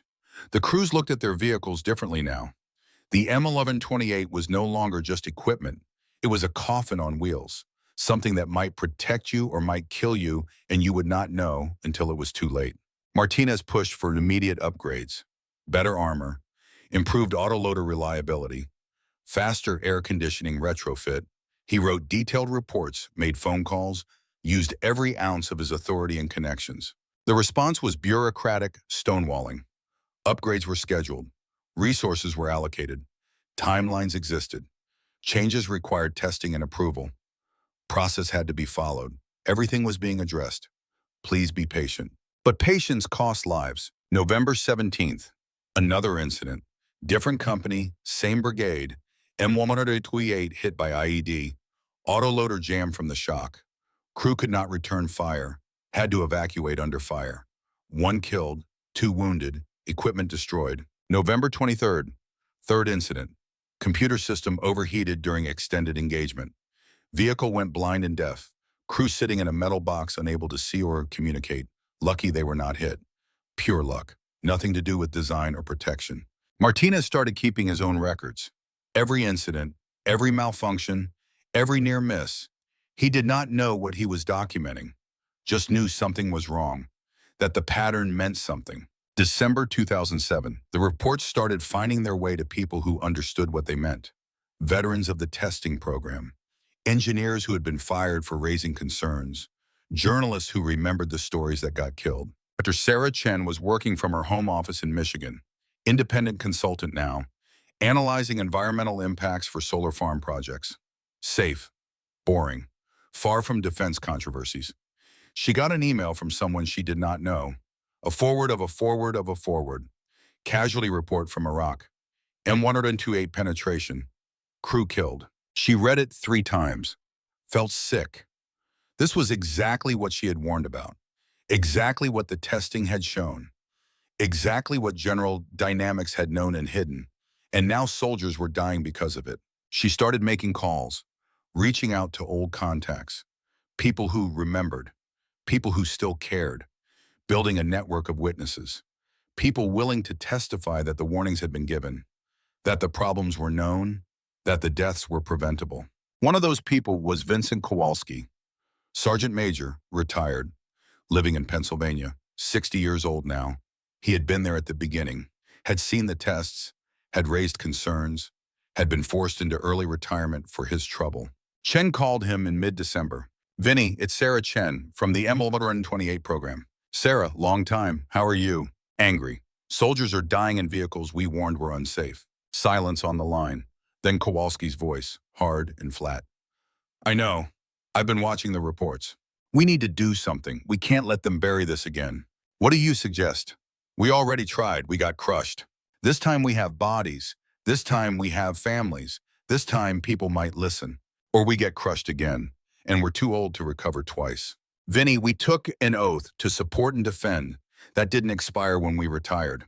Long pause, then, "What do you need?" "Everything you remember. Everything you documented. I'm building a case. If we're going to fight, we fight with everything we have. Send me what you've got. I'll add what I know. But Sarah, this is going to get ugly. They're going to come after us hard.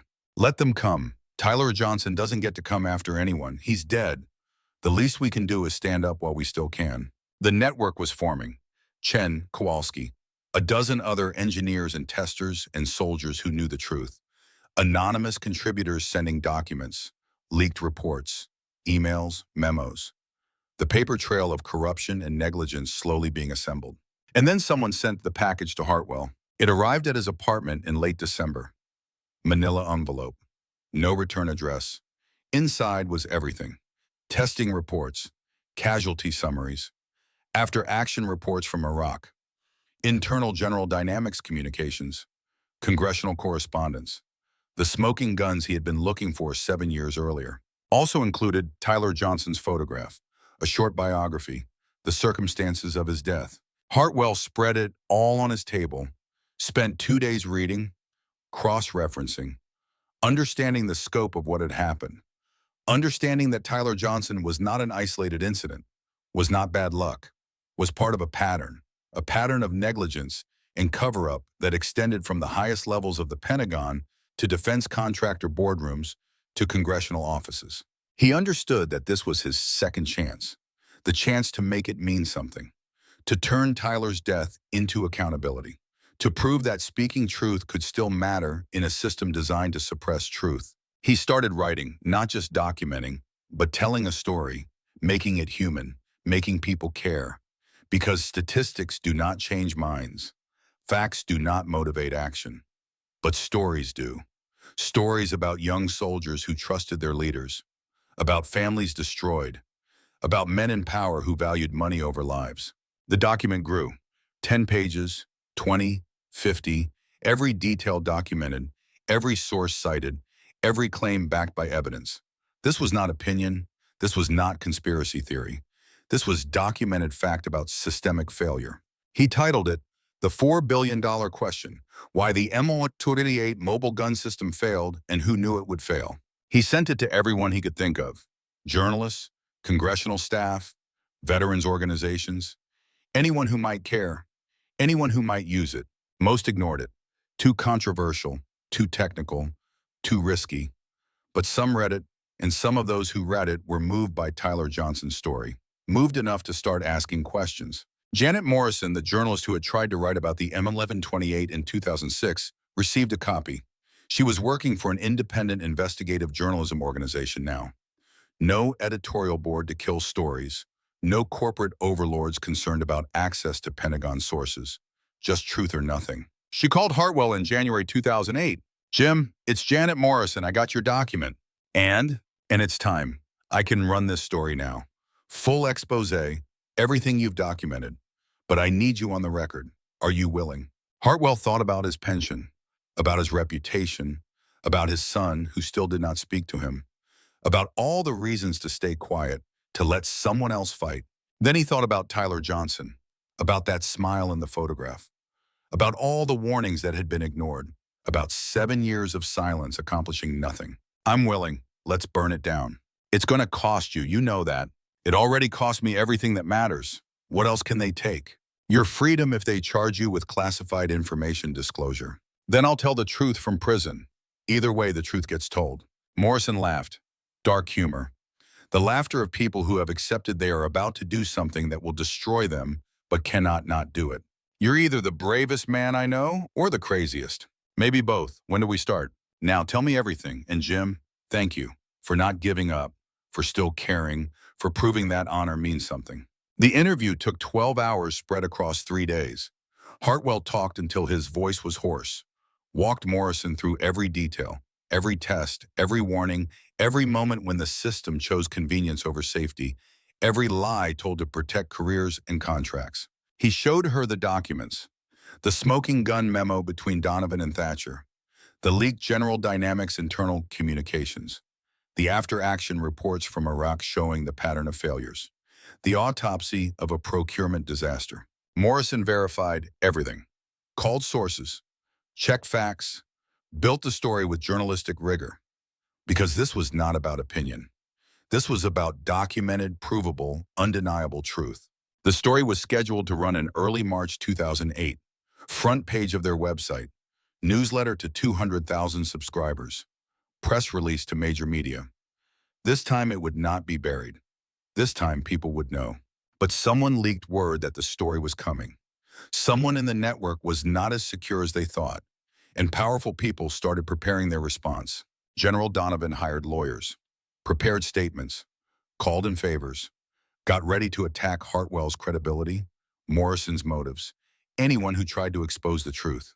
General Dynamics activated their crisis communications team, prepared rebuttals, lined up friendly experts, got ready to argue that all vehicles have limitations, all programs have challenges, all combat involves risk. Nothing to see here. Move along. Congressman Thatcher's office started background opposition research, looking for anything they could use to discredit whistleblowers, personal lives, financial problems, anything to shift focus from the substance to the character of accusers. The system was preparing to defend itself the way it always does, not by addressing the truth, but by attacking those who speak it, not by fixing problems, but by denying problems exist, not by accepting accountability, but by spreading blame until it disappears. But this time they faced something different. This time they faced families who had lost children, families who wanted answers, families who could not be dismissed as disgruntled employees or biased journalists or political opponents. Robert and Margaret Johnson did not know about Hartwell or Morrison or the coming expose. They were just grieving parents trying to understand why their son died, trying to make sense of the hole in their lives that could never be filled. Then in February 2008, they received a visitor. Dr. Sarah Chen drove to Denver, knocked on their door, introduced herself. "Mr. and Mrs. Johnson, my name is Sarah Chen. I was an engineer on the vehicle your son died in. I need to tell you something you deserve to know." They invited her in, offered coffee, the awkward hospitality of grief, and Chen told them everything about the testing, about the warnings, about the compromises and the corruption and the decisions that valued money over soldier safety. She told them that Tyler's death was not just combat, was not just bad luck, was preventable, was the direct result of known deficiencies that were ignored for political and economic reasons. She showed them Hartwell's document, Let them read about the 7-year fight to prevent exactly what had killed their son. When she finished, Robert Johnson sat in silence for a long time. Margaret was crying, not the immediate tears of fresh grief, the angry tears of betrayal, of understanding that their son's sacrifice was not noble, was not necessary, was waste. Finally, Robert spoke. His voice was quiet, controlled. The control of rage compressed into diamond hardness. What can we do? You can speak, tell Tyler's story, demand answers, demand accountability. You have standing we don't have. You're not employees with access to grind. You're parents who lost a son. That matters. They'll try to shut us up. Tell us it hurts national security. Tell us we're not supporting the troops. Let them try. You have rights they can't take away, and you have truth on your side. Margaret looked at Tyler's photograph on the mantle, her boy in uniform, forever 22. He believed in what he was doing, believed he was serving something larger than himself. If he died because of lies and corruption, then his sacrifice meant nothing. I can't accept that. I won't. Then help us. Help make sure his death forces change. Help make sure no other mother loses her son the same way. They agreed that Johnsons would go public, would attach their names and faces and pain to the story, would transform abstract procurement failure into human tragedy, would make it impossible to ignore. The pieces were aligning.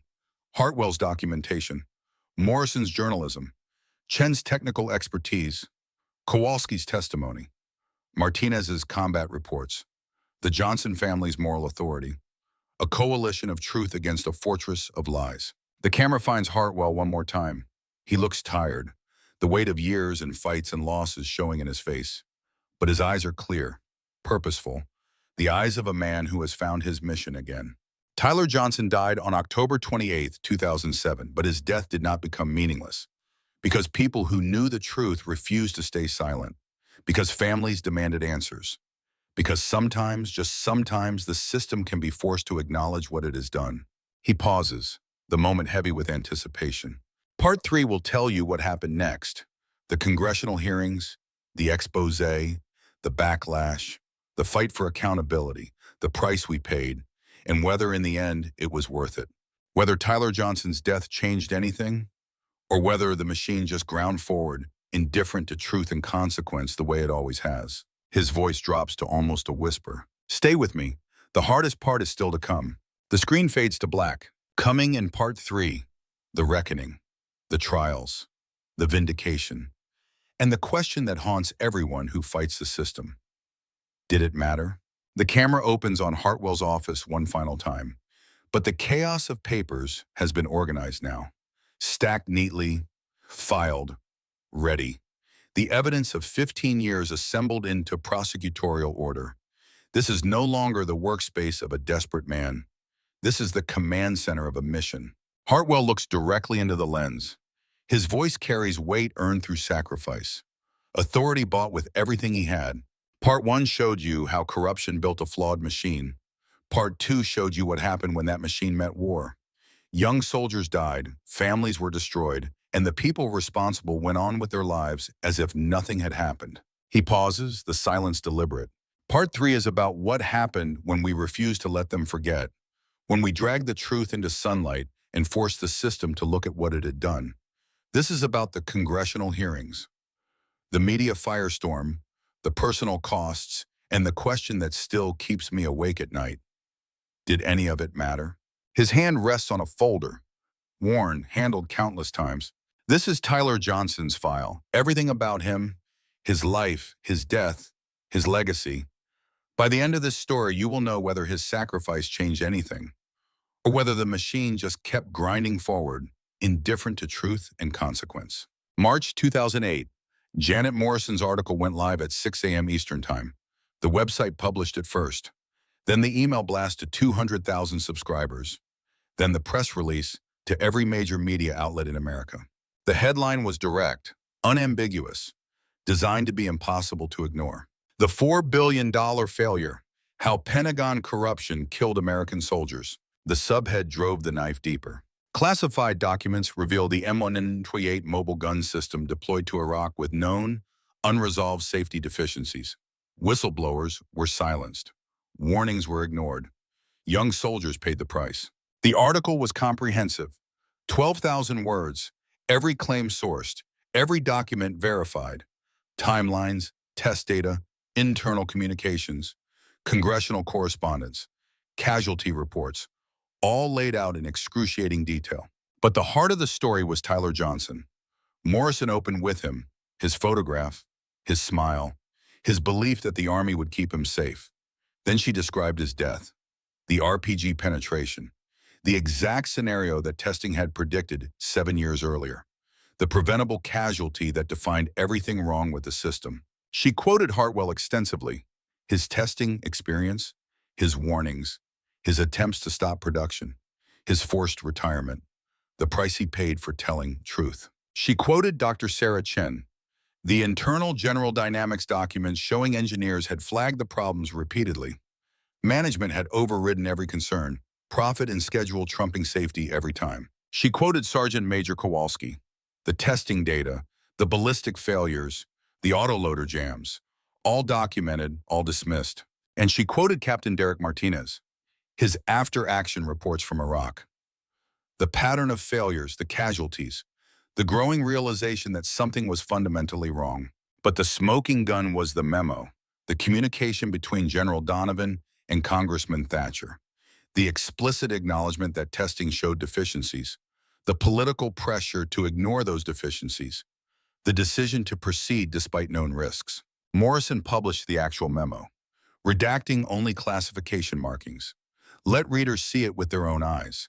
Let them understand that this was not speculation, not conspiracy theory, documented fact about how the system worked.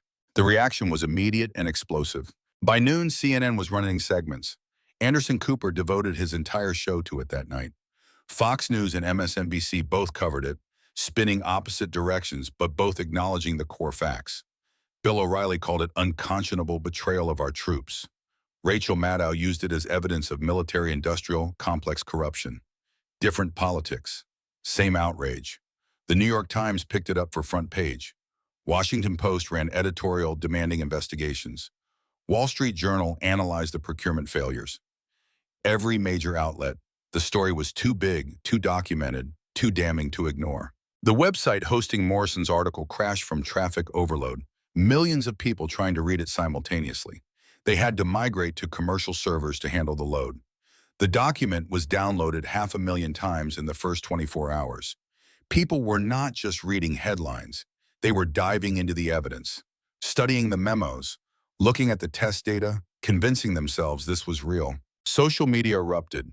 Twitter trending topics dominated by M1128 and Tyler Johnson. Facebook groups forming overnight. Veterans sharing their own stories of equipment failures and ignored warnings. One retired sergeant posted about autoloader jams that nearly got his crew killed in Mosul. A former test engineer confessed to being pressured to falsify data on different programs. The floodgates opened, stories that had been buried for years suddenly pouring out. Military families demanding answers. Gold Star families who had been told their children died heroically, now wondering if those deaths were preventable. Mothers and fathers who had accepted sacrifice as necessary cost of service, now questioning whether sacrifice was manufactured by negligence. The anger was bipartisan, crossed all demographic lines. This was not left versus right. This was families versus system. Political activists seized on it. Anti-war groups used it to argue against military spending. Pro-military groups used it to argue for better accountability. Defense hawks blamed bureaucrats.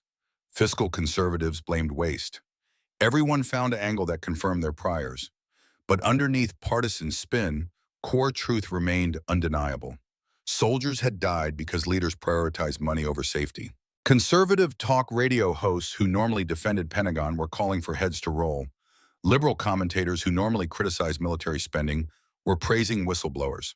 The strange bedfellows moment where left and right agreed something was fundamentally wrong.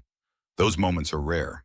They indicate when system has crossed line that offends basic human decency, regardless of politics. By end of day, congressional offices were being flooded with calls, constituents demanding investigations, phone systems overloaded, interns working overtime processing messages, every senator, every representative, drowning in demands for action, veterans groups demanding accountability. American Legion, VFW, Iraq and Afghanistan Veterans of America, all issuing statements calling for investigations and reforms. The Pentagon tried to get ahead of story, issued statement expressing concern, promised internal review, but the language was carefully calibrated to admit nothing, to promise everything while committing to nothing specific. The standard bureaucratic response, it satisfied no one, made people angrier, because the contrast between carefully worded non-denial and Morrison's documented evidence was too stark. Defense industry lobbyists went into overdrive, calling congressional allies, reminding them of campaign contributions, of jobs in districts, of economic impact, trying to frame this as attack on defense industrial base rather than accountability for specific failures. Some congresspeople listened. Most recognized this time was different. This time the evidence was too strong and public anger too hot. The pressure building like steam in a sealed vessel. Something had to give. Someone had to act.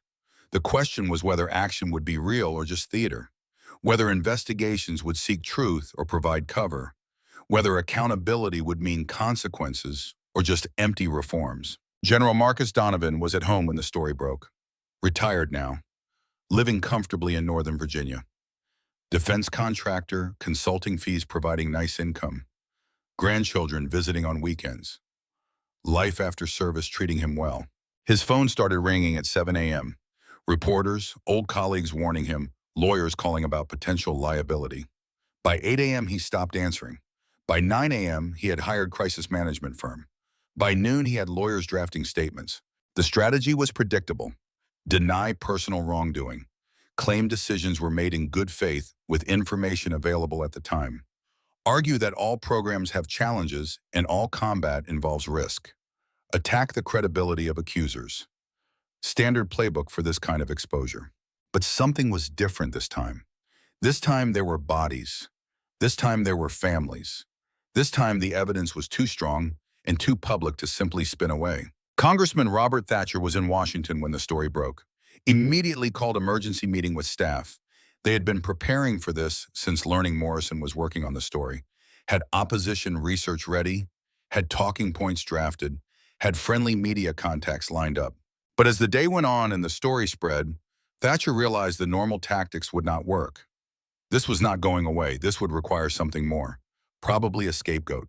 Probably investigations. Probably his political career entering its final chapter. He was 62 years old, had been in Congress for 24 years, had survived scandals before, but this felt different. This had moral clarity that was hard to obscure. Dead soldiers, grieving families, documents proving he had prioritized jobs over safety. That was harder to spin than typical Washington corruption. General Dynamics activated full crisis mode. Emergency board meeting called for 8 a.m. CEO Richard Lewis presiding. 63 years old, career executive, tens of millions in compensation over past decade, now facing biggest crisis of his tenure. CEO held emergency board meeting, legal team assembled, 24 lawyers from 3 different firms, public relations crisis, firm engaged at cost of $50,000 per day, stock price already dropping, down 12% by noon, down 18% by close, shareholders panicking, institutional investors demanding explanations. The threat of lawsuits from casualty families looming large. Class action attorneys already circling, sensing blood in water. The legal exposure was enormous. If families could prove General Dynamics knew about deficiencies and hid them, punitive damages could reach billions, could bankrupt entire division, could cost executives their positions and bonuses. Suddenly, this was not just reputation management. This was existential threat. Internal review of what employees had said to Morrison. Who had leaked documents? Legal team preparing to sue whistleblowers for breach of confidentiality agreements. Trying to intimidate others from coming forward. The standard corporate playbook when facing exposure. Deny, deflect, attack accusers, protect executives. But the board was divided. Some members wanted aggressive defense. Deny everything, fight all claims. Others recognized that strategy would fail. Evidence was too strong, public anger too intense. Better to admit limited mistakes, offer settlements, implement reforms. try to salvage what they could from disaster. Their statement came out at 2 p.m., result of 6 hours of debate and legal review. Carefully worded, every sentence vetted by lawyers, expressed sympathy for fallen soldiers and their families, defended the design process as following all Army specifications and requirements, claimed all testing procedures were properly executed, argued that combat always involves risks that cannot be completely eliminated regardless of equipment quality, promised full cooperation with any investigations while reserving all legal rights and defenses. The statement said everything and nothing, acknowledged tragedy while admitting no fault, expressed concern while denying responsibility, promised cooperation while preparing to fight every claim, admitted no wrongdoing while expressing sympathy. The corporate equivalent of thoughts and prayers. Technically correct, morally bankrupt. It satisfied no one. Stock analysts were not fooled. Several major firms downgraded General Dynamics stock, projected legal costs in hundreds of millions, potential loss of future contracts, reputation damage that would take years to repair, the financial consequences starting to materialize. Markets punish uncertainty, and this situation was nothing but uncertainty. Inside General Dynamics, employees were divided. Many were engineers who had raised concerns internally, who had written the 47 reports Chen referenced, who had been overridden by management. They felt vindicated but also angry. Their warnings had been ignored. Now soldiers were dead, and company was trying to pretend no one could have known. Some employees leaked more documents to media. Engineering analyses showing the problems. Management responses dismissing concerns. Email chains proving the culture Chen described. The leaks continued for weeks, death by 1,000 cuts, each new revelation making the company's position worse. Others defended the company, argued everyone had done their best with constraints they faced, that Pentagon had imposed impossible requirements, that Army had demanded capabilities that physics could not deliver within weight limits, that engineers had warned about trade-offs and Army had accepted them, that blaming contractors was scapegoating when real fault lay with acquisition process itself. Both perspectives had truth, but the public did not want nuance. Public wanted villains, wanted someone to blame, wanted accountability that meant consequences. General Dynamics became villain regardless of complicated reality. But the most important reaction came from somewhere unexpected. Robert and Margaret Johnson had been contacted by Morrison before publication, given advance notice, asked if they wanted to be part of the story. They had agreed. Let Morrison quote them. Let her use Tyler's story as the emotional center. Now, as the story exploded across media, they went further. They held a press conference. Small church in Denver. Local media invited. National media showed up anyway. The room packed with cameras and reporters and people who wanted to hear what grieving parents had to say. Robert Johnson spoke first. Teacher his whole life, comfortable in front of audiences. But his voice shook. The controlled fury of a man barely containing rage. My son Tyler believed in this country, believed in the Army, believed the equipment he was given would protect him. That belief killed him. Not the insurgents, not bad luck. The criminal negligence of people who knew the vehicle was unsafe and sent him anyway. He held up the memo, the Donovan to Thatcher communication, his hands trembling. This document proves they knew the armor was inadequate, knew soldiers would die, and they decided schedule and money were more important than my son's life. That is not a policy failure. That is not bureaucratic error. That is manslaughter, and someone needs to be held accountable. Margaret Johnson spoke next. Nurse, spent career caring for people, voice steadier than her husband's but eyes red from crying. The Army sent us a flag and a letter calling Tyler a hero, but heroes die accomplishing missions. Heroes die saving others. Tyler died because the vehicle meant to protect him failed. That is not heroism. That is waste. And I will not accept that waste was necessary or inevitable or just the cost of war. It was preventable. And the people who prevented prevention need to answer for what they did. She looked directly into the cameras, speaking not to reporters but to every American watching. If this can happen to Tyler, it can happen to anyone's child, any soldier, any family, until we demand accountability, until we force the system to value lives over money, until we say enough, no more, not one more. The press conference ended. The footage ran on every network. Tyler Johnson's face, his parents' pain, the moral weight of their accusation. This was no longer abstract policy debate. This was human tragedy demanding justice. The pressure became unbearable. By March 15th, Senate Armed Services Committee announced full investigation. House Committee followed. Inspector General opened inquiry. Justice Department began preliminary review of possible criminal violations. The machinery of accountability grinding into motion, slowly, reluctantly, but moving. April 2008, the Senate hearing room was packed. Cameras everywhere. Every major network broadcasting live. This was theater and trial combined.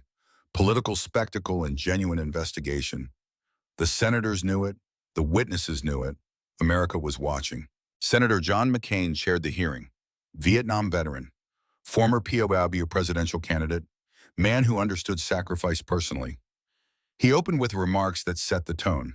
We are here because American soldiers died in vehicles that multiple experts warned were unsafe. We are here because those warnings were ignored. We are here because families deserve answers and the American people deserve accountability.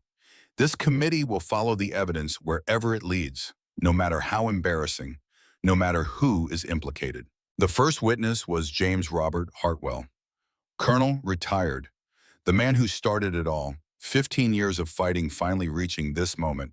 Hartwell took the oath, raised his right hand, swore to tell the truth, as if he had ever done anything else.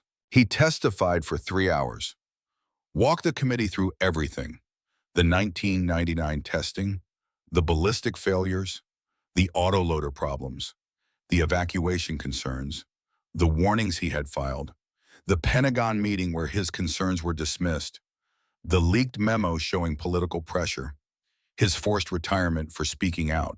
He presented documents, photographs, test data, built a timeline of negligence so comprehensive it was impossible to deny. This was not opinion. This was fact, documented, verified, undeniable. Senator McCain questioned him directly.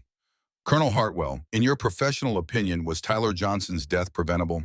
Hartwell looked at the Johnson family sitting in the audience, Robert and Margaret watching, waiting for validation of their pain. Yes, sir. Completely preventable. The ballistic testing in 2000 showed the exact vulnerability that killed Specialist Johnson. Side armor inadequate against RPG-7 at close range. I documented it. I reported it. I begged them to fix it before production. They chose not to. 7 years later, that choice killed him. Why did they choose not to fix it? Schedule, budget, politics. Adding armor would have delayed production by 18 months, would have increased weight beyond C-130 transportability, would have required contract renegotiation.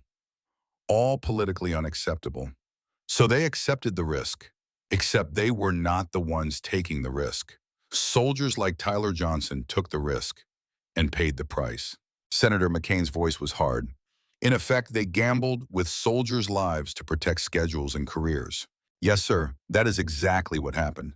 The room was silent, the weight of that admission hanging in air. Next witness was Dr. Sarah Chen, testified about internal general dynamics processes, the engineering warnings, the management override, the culture that prioritized contract execution over safety concerns. She presented 47 separate internal reports, all flagging problems, all dismissed. She explained in technical detail why the autoloader was unreliable, why the armor was inadequate, why the vehicle should not have been deployed without significant redesign. Senator Carl Levin questioned her. Dr. Chen, you were fired for raising these concerns? Yes, sir.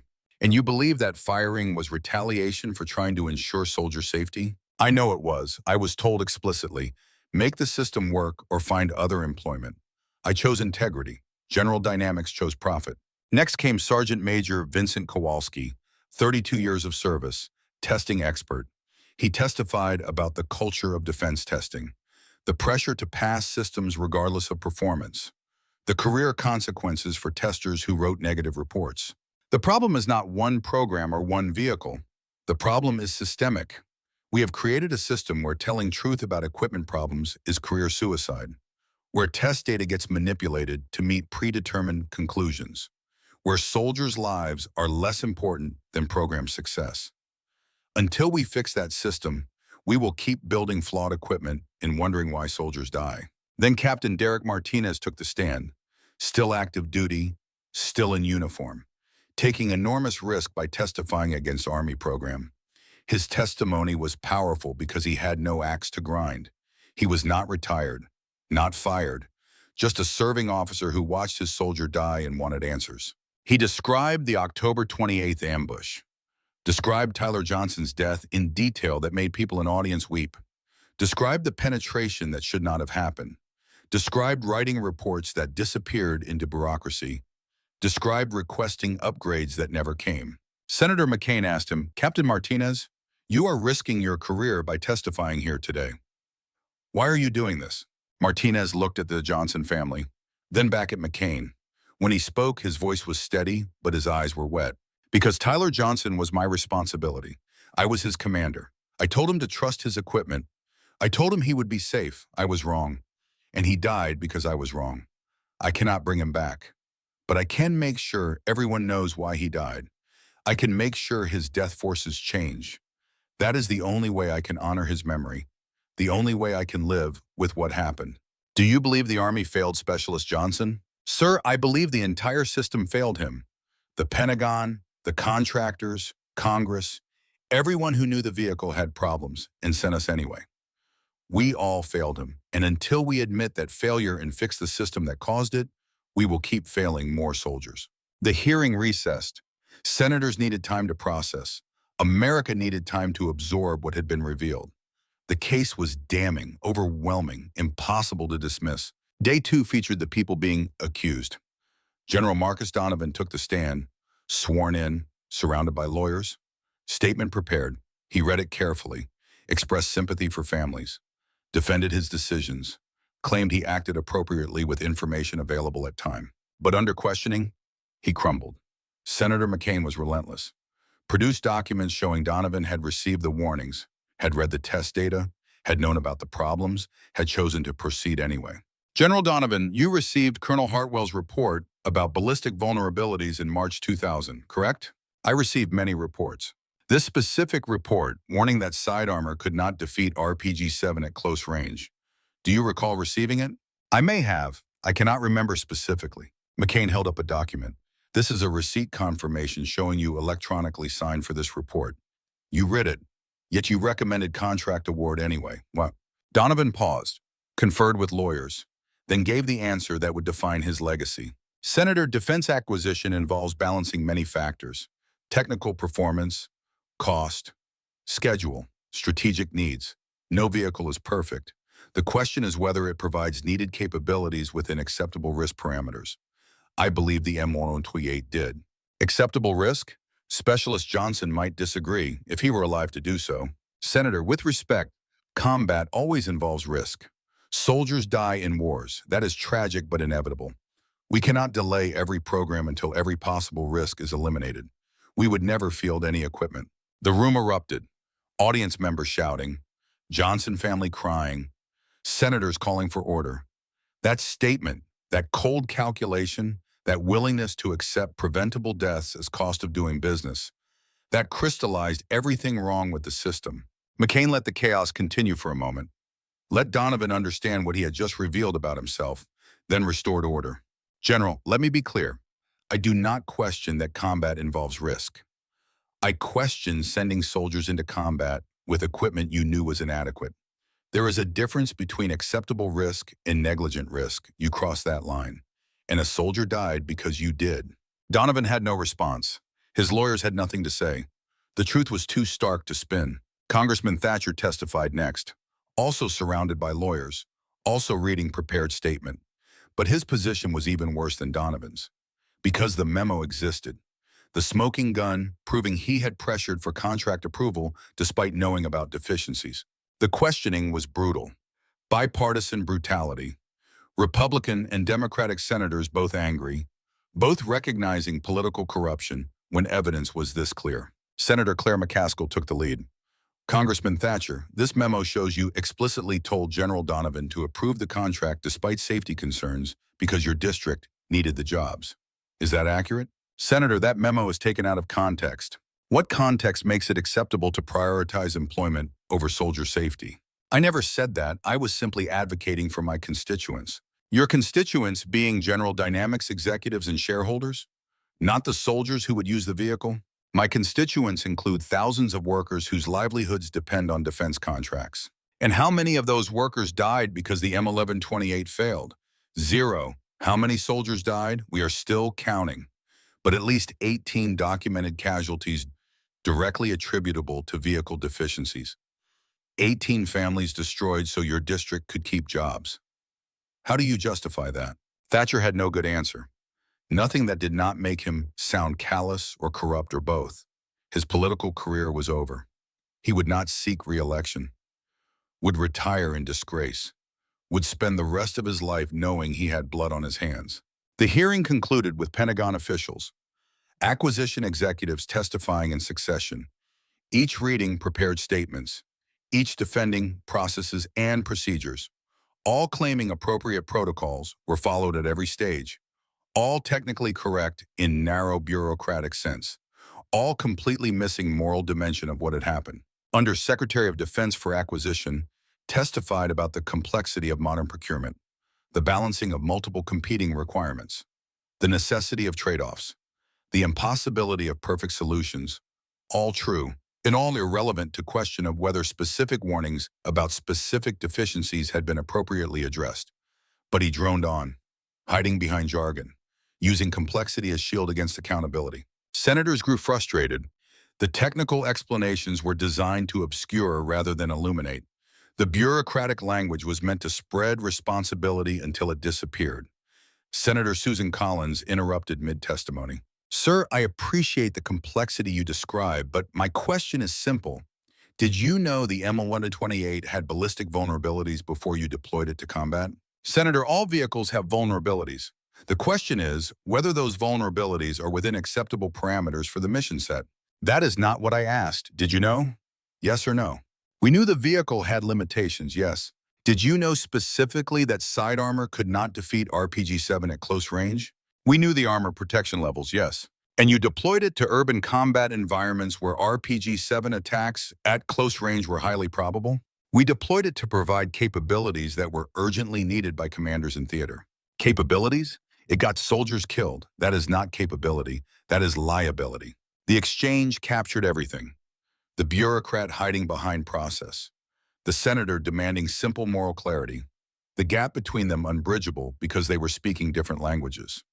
One language of procedures and protocols.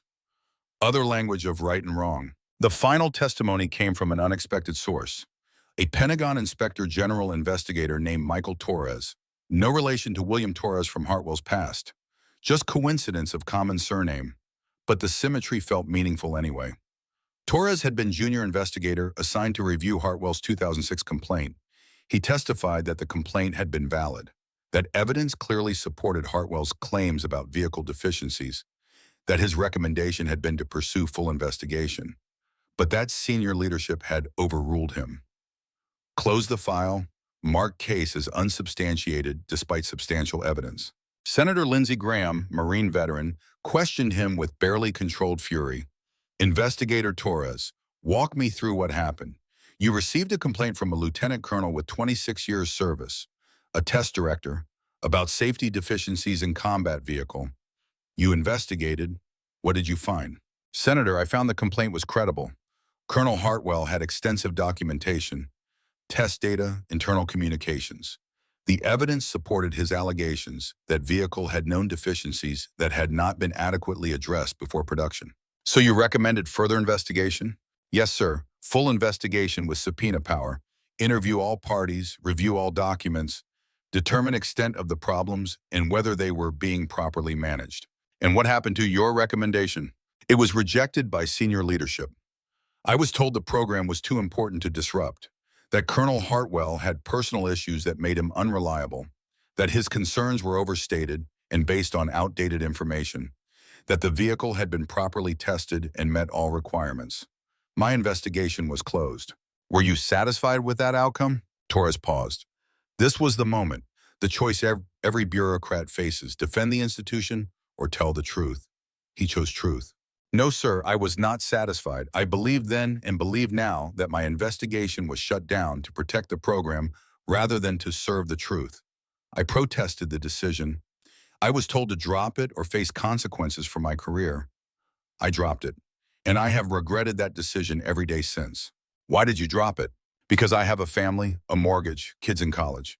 I convinced myself that one person could not change the system, that speaking up would accomplish nothing except destroying my career. I was wrong. I should have fought, should have escalated, should have gone to Congress myself. Maybe if I had, Specialist Johnson would be alive today. The testimony was devastating, not because Torres was villain, but because he was everyman. The person who sees wrong and stays quiet because speaking up costs too much. The person who tells himself that one voice does not matter. The person who later realizes his silence enabled the harm he wanted to prevent. Graham's voice was softer now, almost gentle.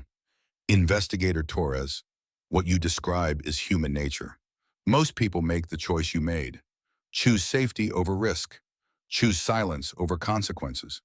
But some people choose differently. Colonel Hartwell chose differently. He sacrificed everything to speak truth. In your professional opinion, was he right? Yes, sir, he was right about everything. The technical deficiencies, the pressure to ignore them, the decision to prioritize schedule over safety, all of it. He was right, and we destroyed him for being right. And then soldiers died because we did not listen. Thank you for your honesty and for your courage in testifying here today, despite personal cost. Torres nodded, left for the witness table, walked out of hearing room knowing his career at Pentagon was over, that he would face retaliation for this testimony, but also knowing he had finally done the right thing. Late, but not too late to matter.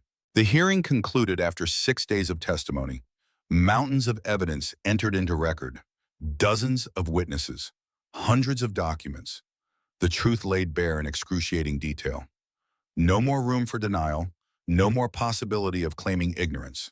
The system had failed, people had died, and the failure was documented beyond any reasonable dispute. The media coverage was intense and sustained.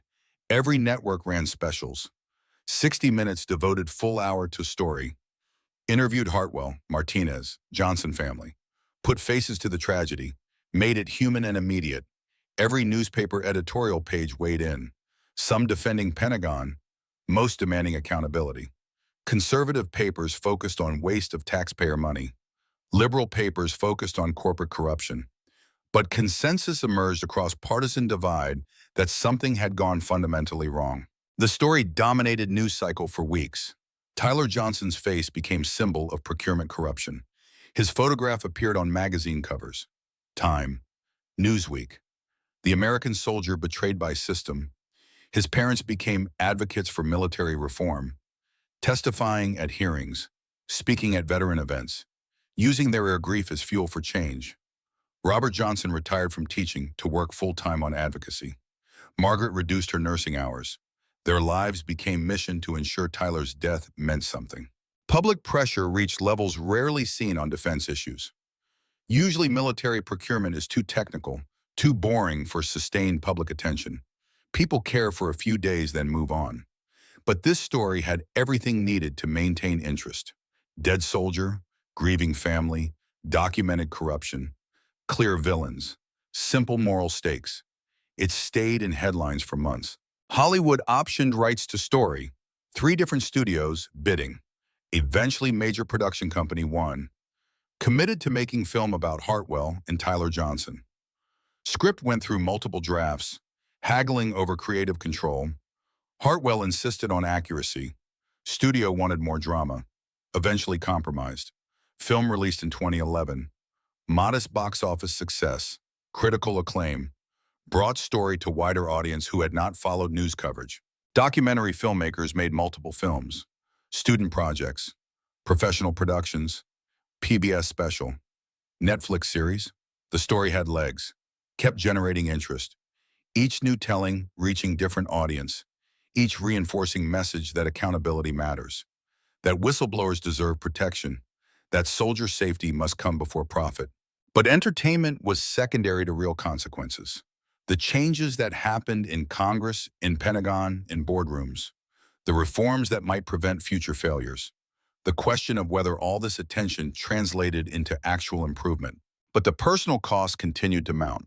Hartwell's testimony made him public figure. Interviews requested, speaking engagements offered, veterans groups wanting him as spokesman. He became the face of military whistleblowing, the man who sacrificed everything to tell truth. But the victory was hollow. His son David still would not speak to him.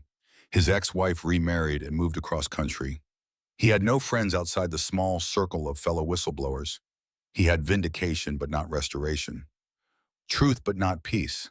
Martinez was forced to retire from Army.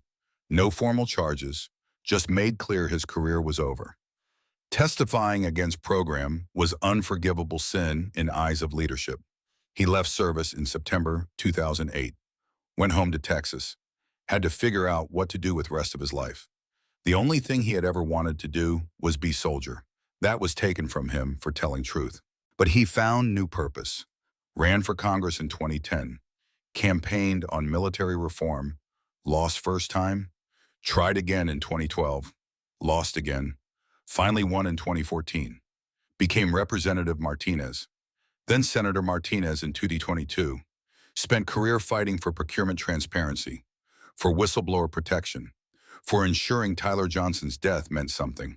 Dr. Sarah Chen continued as independent consultant, never returned to defense industry, could not stomach working for companies that valued profit over safety, became expert witness in procurement trials, taught engineering ethics at MIT, made it her life's work to prevent future failures. Kowalski spent retirement traveling, speaking at military colleges, teaching young officers about integrity and courage, about how systems fail when good people stay silent, about the price of speaking truth and why it is worth paying. The Johnson family established scholarship in Tyler's name, sent 20 students to college over 15 years, became advocates for military families, for transparency, for accountability, turned their grief into purpose, their loss into legacy.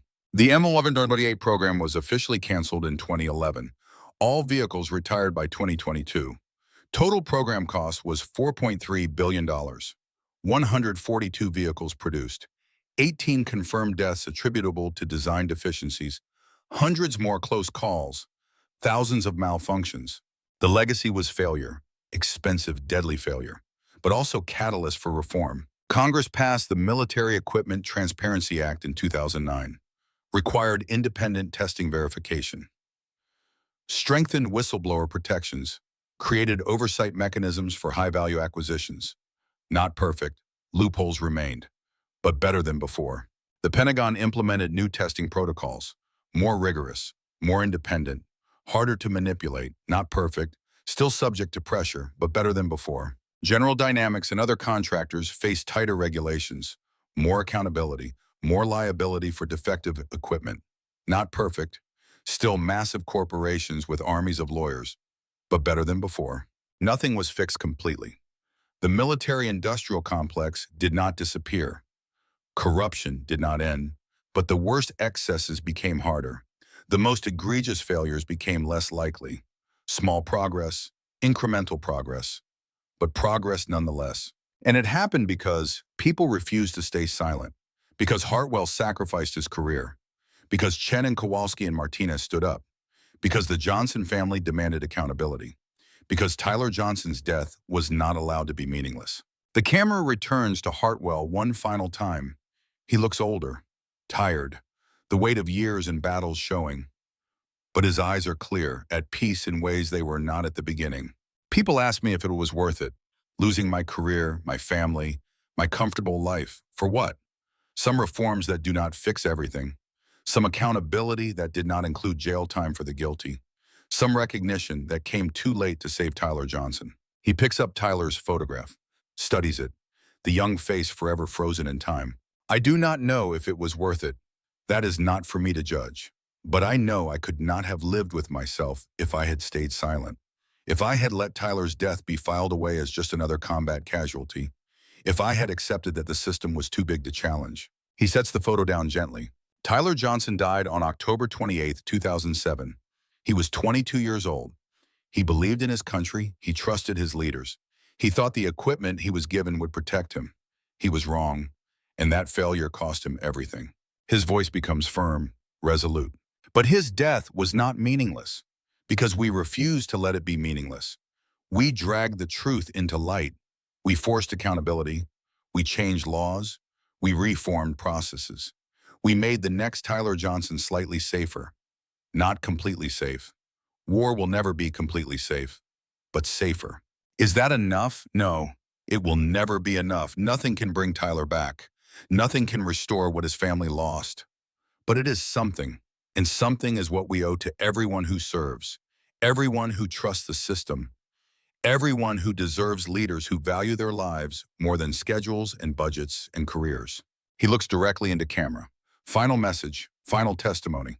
If you are watching this and you work in defense, if you see problems being ignored, if you know equipment is flawed, if you witness truth being suppressed, speak up, document everything, find allies, fight. Yes, it will cost you. It cost me everything. But silence costs more. Silence costs lives. And some prices are too high to pay. Tyler Johnson's death taught me that one person cannot change the system alone. But many people refusing to stay silent can force change, can demand accountability, can honor sacrifice by preventing future sacrifice. That is Tyler's legacy. Not that he died, but that his death meant something, that it sparked change, that it proved truth still matters, even when speaking truth costs everything.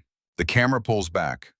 Hartwell's office, the documents, the files, the evidence of 15 years of fighting, then further back, out the window, Montana landscape, snow-covered peaks, the vastness of America, the country Tyler Johnson died for, the country that failed him but learned from failing him.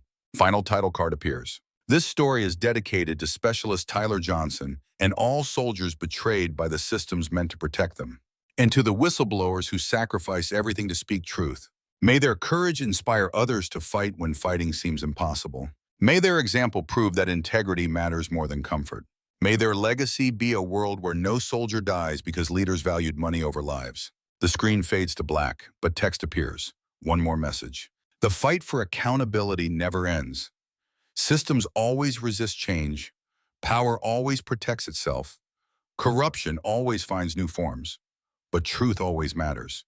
And people willing to speak truth, whatever the one, are the only things standing between civilization and barbarism.